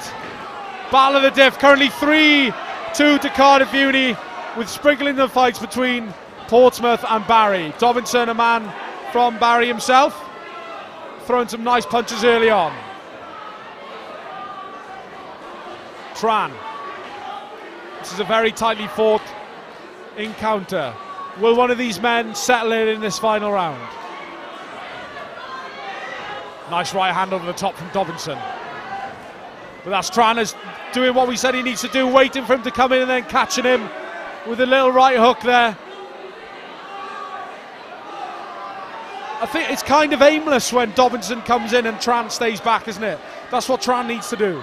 Yeah, Tran needs to catch him on his counter. I mean, Dobinson's played the same technique for the whole fight, and it's predictable from our point of view. I feel like it might be different when you're in the ring, but Tran wants to win boxing fights. He really needs to clock onto these sort of techniques that Dobinson's coming at him and counter them. Both men not being able to land that killer blow. Tran swinging wildly, caught by Dobinson.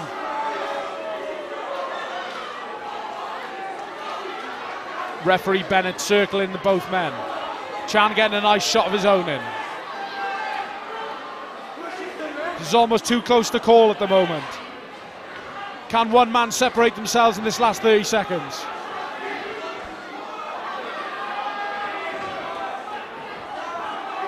Tran had Dobinson up against the ropes, but lets him come back. Tran has to go in for the kill now, but he doesn't. Big punches from both men flying at the end, not really making a difference. But good sportsmanship, but strange that Tran had his man on the ropes at the end there, Sam, and didn't go in for the kill. Yeah, I'm not too sure if he saw the clock or whatnot. It's a really, really difficult fight, actually. It's very difficult to judge. I think Dobinson had a game plan and he did very well in the first round, but I'm not too sure if Tran really offered that much to counter that. And in all honesty, I'm not entirely sure which one's just going to go. It's a really, really difficult one to call. I think this has been the most difficult one to call of the night so far. Nobody really landing any heavy punches throughout. Nobody really dominating like we have seen from certain people this evening. Even our other fights have gone to split decision, like Matthew McFerrin and Fraser Williams, and yeah, there has been a few split decisions here, more splits than Simone Biles, Gav, to be honest. Lovely pun there, Sam. I respect that. Another. But here we go. We're going to see what the referees made of it all. Who will it be? Will it be Tran or will it be Dobinson? Ladies and gentlemen, your winner by split decision of the judges, the blue corner,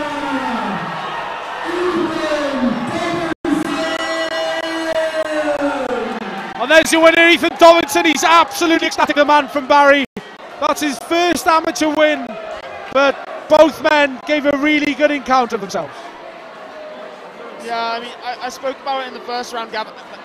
Dobinson came in with a bit of a game plan. You could tell he went for body shots, trying to vary it up. He was in and out. He had a technique that he stuck to, and I think that kind of favoured the judges, in all honesty. Tran was very much erratic. He was trying to go for the headshots. He was trying to hit those heavy punches, and he didn't land any. And ultimately, I think that was his downfall.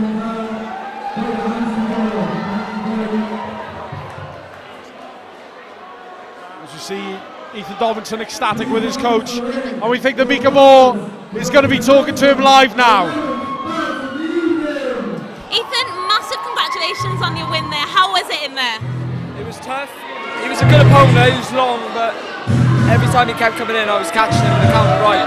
And what was the crowd atmosphere like for you? It's different to what I've seen before, yeah, it's really loud. When's your next fight now? April 13th. Brilliant. Massive congratulations, Ethan. Well done on your fight.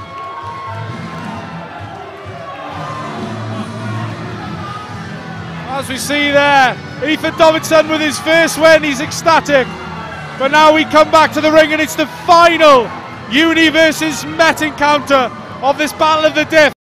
Can Met bring it back to 3 apiece, or will Uni take the title, go home 4-2 winners?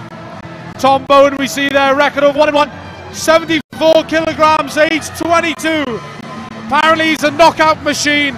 He's dropped a lot of weight to fight today, and debuted at Bucks a couple of weeks ago and had a knockout in his first minute, Sam.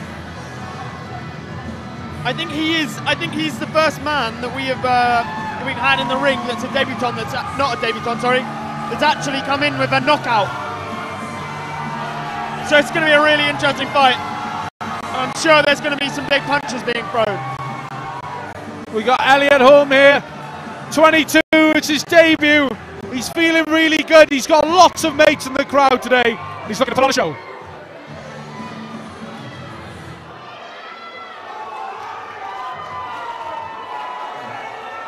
Mika, Holmes' game plan here is to take his man the distance and to use his fitness.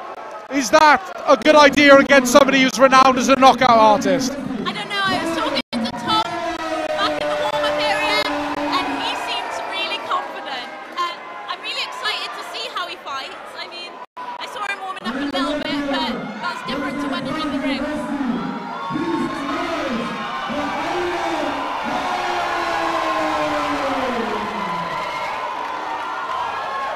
Another hometown favourite. It's going to be interesting. Tom Bowen has dropped a lot of weight to take this fight. Will that show? He's a much bigger man. I'm expecting a big one. I'm expecting a big fight. I want a big fight. Here we go. Bowen. Holm. Both looking sharp, but Bowen has certainly got that punching power, and that's a big right hand early on. And Holm just trying to get out of the way, duck and weave. Some serious foot movement from Elliot Holm. Seems a little bit too erratic though at the moment. But I think that's what you need to do against somebody with the punching power of Tom Bowen. But Bowen catches him with an uppercut. Does what? But Holm coming back with punches of his own, and Bowen responds with a right hand. Bowen, you can see that punching power as he catches Holm there. Bowen stepping forward, using his larger frame and his reach. But caught left hand, and again from Holm. But both men are trading blows here. But Holm catching Bowen square in the face, but that's rocked. Holm there, big punches from Bowen. How much is dropping the weight, coming down with a man who's obviously got so much power, going to affect Holm today? It really could affect him. I mean, to drop that weight, you might lose strength, you might lose power. He's a big guy, but to lose that power, it's not good. Yeah, it's quite difficult to maintain your high energy levels as well when you're dropping weight. It's very difficult, well, it's very easy to become lethargic And that's the last thing you want when you're in the middle of a boxing fight. But you can see those massive power punches that Bowen is trying to throw. Is that going to play a part today? Holm doing well, catching Bowen with a few punches, but his punching power is going to be outmatched by the bigger man. Solid first round, Sam. Yeah, I think Elliot Holm landed probably the most significant punches throughout that round, and I'm gonna, on that basis, I'm gonna probably give it to him. Tom Bowen is going for those big punches. There's no doubt he's got a lot of power behind his arms, but Elliot Holm's dealt with it well. He's moving around on his feet, as you can see in the replay here. But yeah, I think for me, I think Elliot just edged that round. Yeah. Mika, your thoughts? Yeah, I think that Bowen could really use that arm reach that he's got and stay out of the reach. I mean, why not use that? Why not get those long punches in and stay away from Holm's horrible punches? Yeah, it's going to be an interesting second round for sure. It's going to be interesting to see how Holm, if he goes in with the same tactic. Well, he did say before to us that he wanted to take him the distance and use his fitness. And that's certainly working out now, but Bowen coming out swinging in this second round. But Holm standing, that's a big left hand from Bowen. But Holm answers with one of his own. Bowen, renowned as a knockout artist. Dan from Met said we got to watch out. He's getting him in the corner. And this is better from Bowen. Big left hand. And again. Holm on the back foot, he's caught twice. But Holm comes back with one of his own. I think Holm's actually doing a really good job of guarding these shots. He's doing a really, really good block, and Bowen is struggling to get through, I think. But how long can he sustain that? Is Bowen's power going to tell in the end, or will Holm's fitness take over as he lands straight jabs to Bowen, who comes in with a hook that doesn't quite connect. Holm boxing very smartly in this second round now, tiring Bowen out and going in for a few jabs. I think Holm's controlling the fight really well, actually. Yeah. Doing a very, very good job. Yeah, you can see that Holm's moving him around the ring. He's dictating where the fight is going in that ring. Yeah, he's keeping him on his toes, and he's keeping him out of distance, in all honesty. And he just can't get those big swinging shots in that he's normally lovely renowned left hand again from Holm. He's using that to really good effect. And Bowen's over-eagerness to come in and try and knock him out is going to be his worst enemy here. But Holm's just got to be careful. So if he gets caught by one big right hand, it could be good night. But that's a big one from Holm, as we said there. But Holm gets out of the way. Bowen landing a few big ones at the end of this. Oh, straight right at the end on the bell. But I still think the Holm took that one.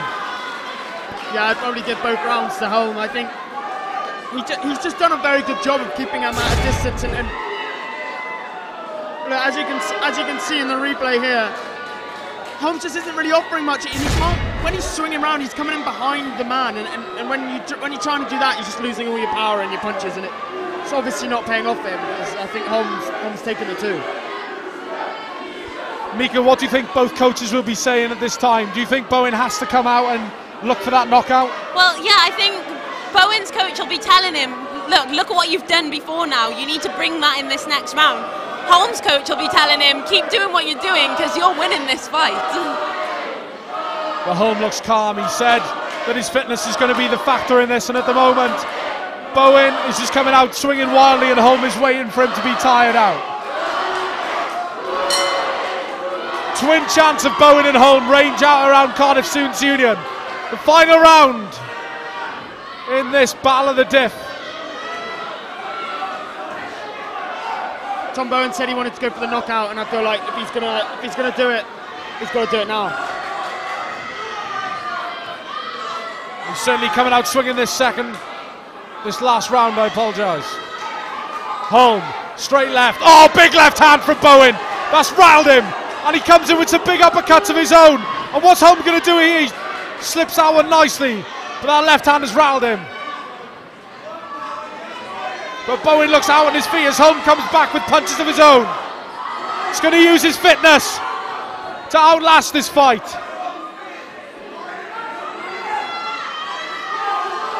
Bowen's really got to start swinging. He caught him really nicely there. Oh, that's a big right hand. Left hand from Holm replies. And again. And this really is a battle in the diff now. As Bowen presses forward. Is he going to get that knockout he desperately craves? Or is Holm going to be able to stay on?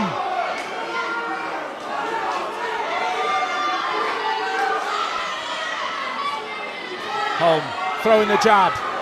Bowen coming forward. He looks out on his feet now, Tom Bowen, Sam. Yeah, I want to see them keep up this intensity for the last 30 seconds, and I think something interesting can happen. On Holm! Big hands! And Holm's looking to finish it here! Bowen just can't handle it from Holm. His stamina really is showing. That was a wonderful combination. Perhaps the best combination of the night, Sam. Yeah, absolutely. I think, like, unbelievable from Holm. I think he's done a great job actually of keeping Bowen at bay. And as this comes into the last 9 seconds of this final match, it looks like Cardiff Uni's going to be taking home the glory. What a wonderful end to that round from Elliot Holm. Yeah, I think he edged the first round. He won the second round. Look at this. Just landing some Bowen there. Just coming. He had him up against the ropes on numerous occasions, but this was the killer from Holm here. This massive combination. As he comes in 3, 4, 5, 6, 7, 8 punches landing in a row. 9. Just magnificent from the Cardiff man. Yeah, I mean, that was a very good fight. That was a very, very good fight. Yes, we've had some good ones here. I think that Elliot Holm performance is up there with Dan Ted.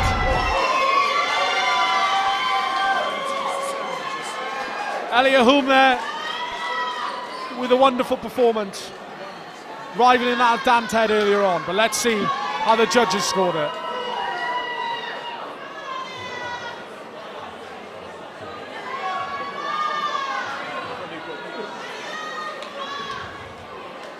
Ladies and gentlemen, the penultimate bout of the evening. Your winner, by split decision of the judges, the red corner!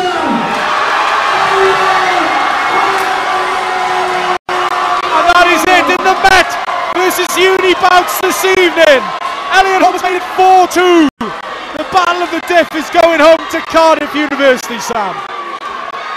I mean, Elliot, well deserved in that last fight. I mean, credit to the man. He went in against a knockout artist and subdued him.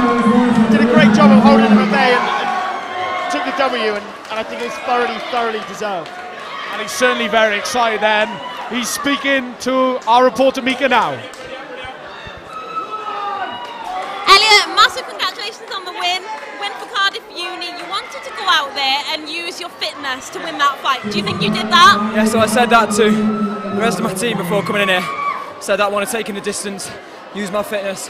I'm more of an athletic boxer than a knockout puncher. I wanted to use that to my advantage. And obviously that's what happened. Do you think that having the backing of Cardiff Uni in here, being on your home turf, helped you? Amazing. Thank you so much to everyone who came to watch. Couldn't have done it without my mate's support. When the dark stages at the end of a match, when you sort of can't throw any more punches, it's them cheering you on that really makes the shots go. So thanks a lot to these. And what was your coach saying to you between rounds there? Saying relax. He was saying, you know, you've done this for 2 years. Yeah, just like put it into practice. It's no different than sparring 3 times a week, but just with a load of people watching. So just do my thing. And when's the next fight coming up? Hoping for varsity against Swansea, end of April, and then the University Novice Championships in April as well. So. Oh, brilliant! Massive congratulations on the win. Thank you very much.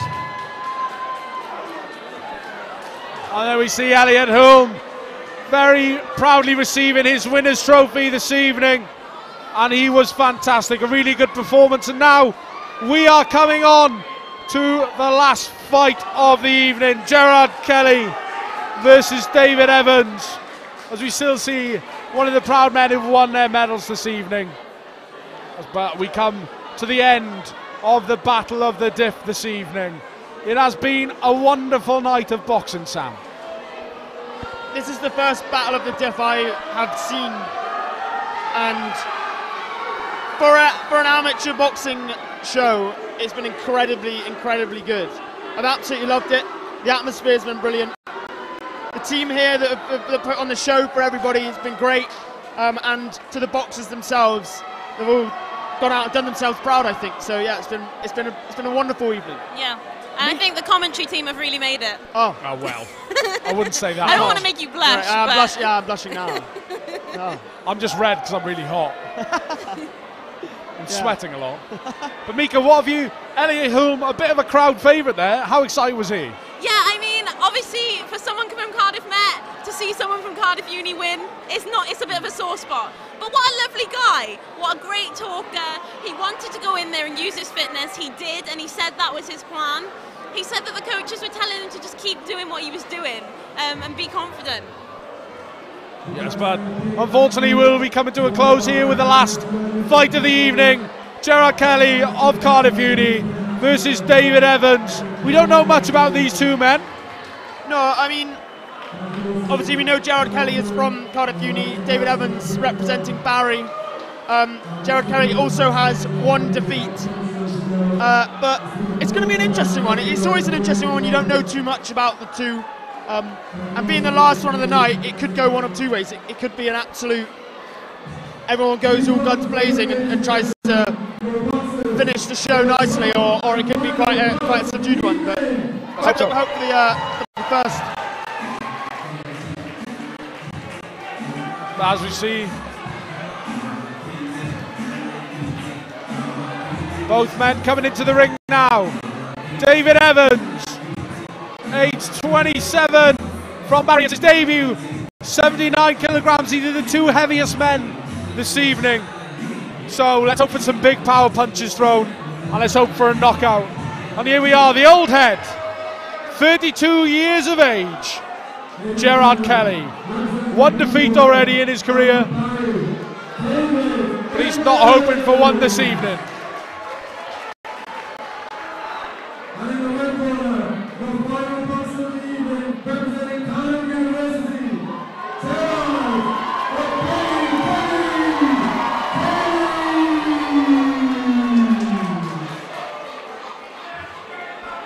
David Evans rocking shoes almost as old as he is. Where? Yeah, I like that one. Tickled me. But old man, a lot of experience. Let's see what he's got. Yep. Kelly, Evans, final fight of the night. Kelly, the old man.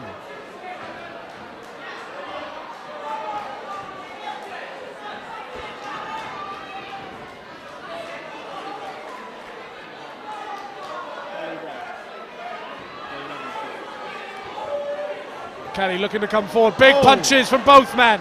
Evans lands.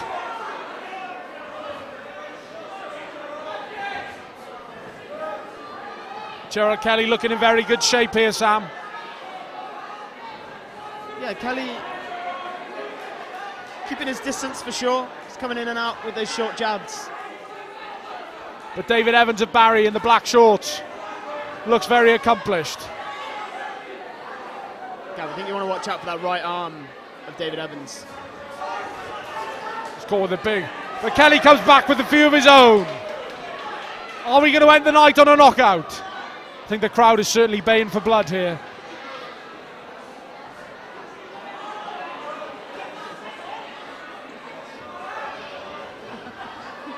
Kelly working the jab. Evans looking for that big Kelly right very hand. Excited in the ring as well. Looking very excited out there. Good combination from Evans though. But Kelly catches him with the right. And he's rocked him a little bit here, Evans. Kelly coming up with big punches. Oh, a huge uppercut from Kelly. Kelly, big combination. And Evans is rocked on the ropes here. Kelly ducking and weaving, looking to get that big right through to Evans. the old-timer, the experienced head, Kelly. Kelly just needs to be careful of that right hook, I think. Evans not really offering anything after that, but certainly first round to the old-timer, Kelly. I think so. I think that Evans needs to stay away from the ropes, stay away from the corners. He's getting caught too much in there. Yeah, I think he's got a weapon in that right hook of his, but Kelly's doing a great job of keeping his distance, and he's coming in at the right times, and he's keeping him at bay because Evans just can't seem to get it off. Yeah, but Kelly, as you said, Sam, looked certainly very excited to be in the fight. He looks up for it. Yeah, absolutely. He's moving around very, very well. He's testing the waters of Evans, and I think Evans doesn't quite know what to do. Serious combination there as well, Mika. How impressive was that combination from Kelly? Very impressive, because I can't do that. I just stick with a jab and a jab and a jab. And some more jabs. Take a jab. Gav, if you were in the ring, what's your signature move? Oh, I might just go in there with a bit of a Superman punch, you know, they wouldn't expect it. I was going to say, don't ask Gav back, because he'll come to you with a WWE move. Yeah. In the immortal words of JR, this is a slobber knocker. Kelly.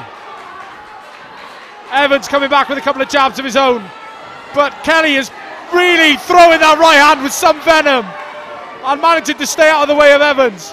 But Kelly just seems to be having a whale of a time out there.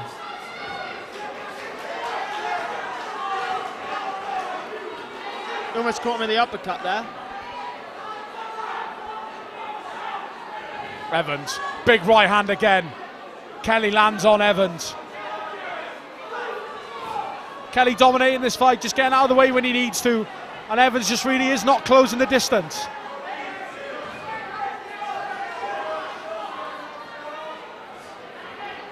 Kelly bouncing around like a rabbit, looking to land a big punch, and that's better from Evans though. But Kelly still manages to not get away with a few scratches. Oh, big punch. Evans and Kelly unloading on each other.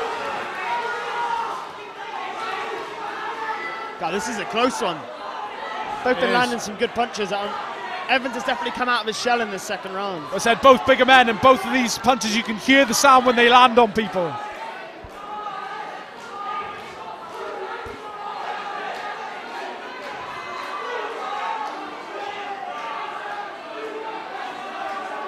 Kelly looking to sit out the rest of this round. Will he catch a big right hand again? Evans looking for a huge one, but he can't land. Jab gets through his guard though. Big right hand at the end of the round, and Kelly lands another big combination, and a straight right gets through to Evans at the end of the round. Great finish of the round from Kelly. Yeah, I mean, really, really good little flurry at the end there. Maybe a little too little too late, but there's still time. Yeah, there's still time. We've still got another round to go. I mean, I see that tattoo on Evans's arm, the little watch. Well, it's not quite little, it's quite a big watch. But maybe that's a good omen. Maybe he's still got time to win this. Yeah, absolutely. I think, if I'm going to be honest, I think Kelly's probably taken both the rounds so far. I mean, it's a difficult one to call because it has been very close. Evans definitely proved himself in that round. He came out of his shell. He showed a little bit more tenacity, and he threw a couple more punches that seemed to land quite nicely. But you know, I think he just needs that little bit more in this last round if he wants to get any sort of recognition for this. I said, Kelly, 32 years of age. How impressive has he been? Well, it does show age is just a number, doesn't it? And it shows that with age comes experience and wisdom, and that's what he's using in the ring. Experience and wisdom, something I have neither of. Here we go for the last round in the Battle of the Diff here on Cardiff Met Sport TV. Will we see a knockout? Kelly tries to press on his advantage as Evans comes forward.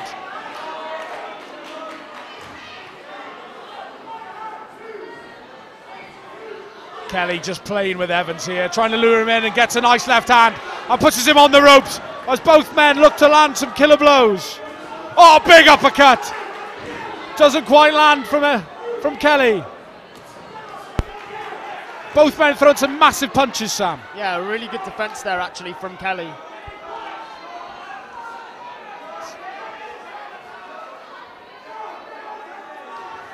Kelly looking to land that finisher. Big overhand right from the man in red. Evans. Kelly evades his right hand well. I think Evans is running out of time here. He needs to go in, just get a little bit closer to Kelly. Kelly's evading quite well. As Meek alluded to, time is running out for the man with the clock tattoo. As we come into the final 35 seconds of this Battle of the Diff. Who is going to end victorious, Kelly or Evans?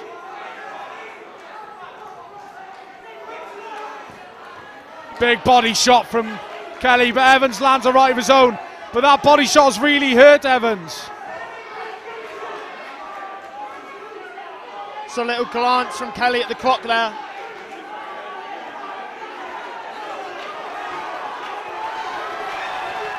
And he pushes him away. The referee telling him to listen. Kelly's looking at the clock. I think he needs to concentrate on the ring. Not long left now, though. As we get into the dying seconds of this fight, and the dying seconds of the Battle of the Diff. Who's going to take home the final victory? Gerard Evans or David Evans? And Kelly comes through with a massive right hand. Kelly, Evans swinging. Kelly loves it. Bit of afters from the two men there. I almost went after him there, Gav. Evans, a man from Barry, a lot of pride. Yeah, a lot of pride. A lot of pride. I saw some of his conglomerate over there on the side, and I think he.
Well, sorry for a little bit of a technical hitch there, guys, but that was Gerard Kelly talking about his final fight, and that is all from us, unfortunately, Sam. It's been a wonderful evening. We'd like to thank everybody who tuned in here for the Battle of the Diff. Who was your fighter of the night, both of you, before we leave? I think it was Ted. Yeah. Unbelievable. He controlled the game well, and it was the only knockout, Technical knockout. Early stoppage of the night, and well deserved from him. I think he is stand-up boxer, and I think he's someone you need to keep an eye out for in the future. And Mika, what was your favourite part of the evening?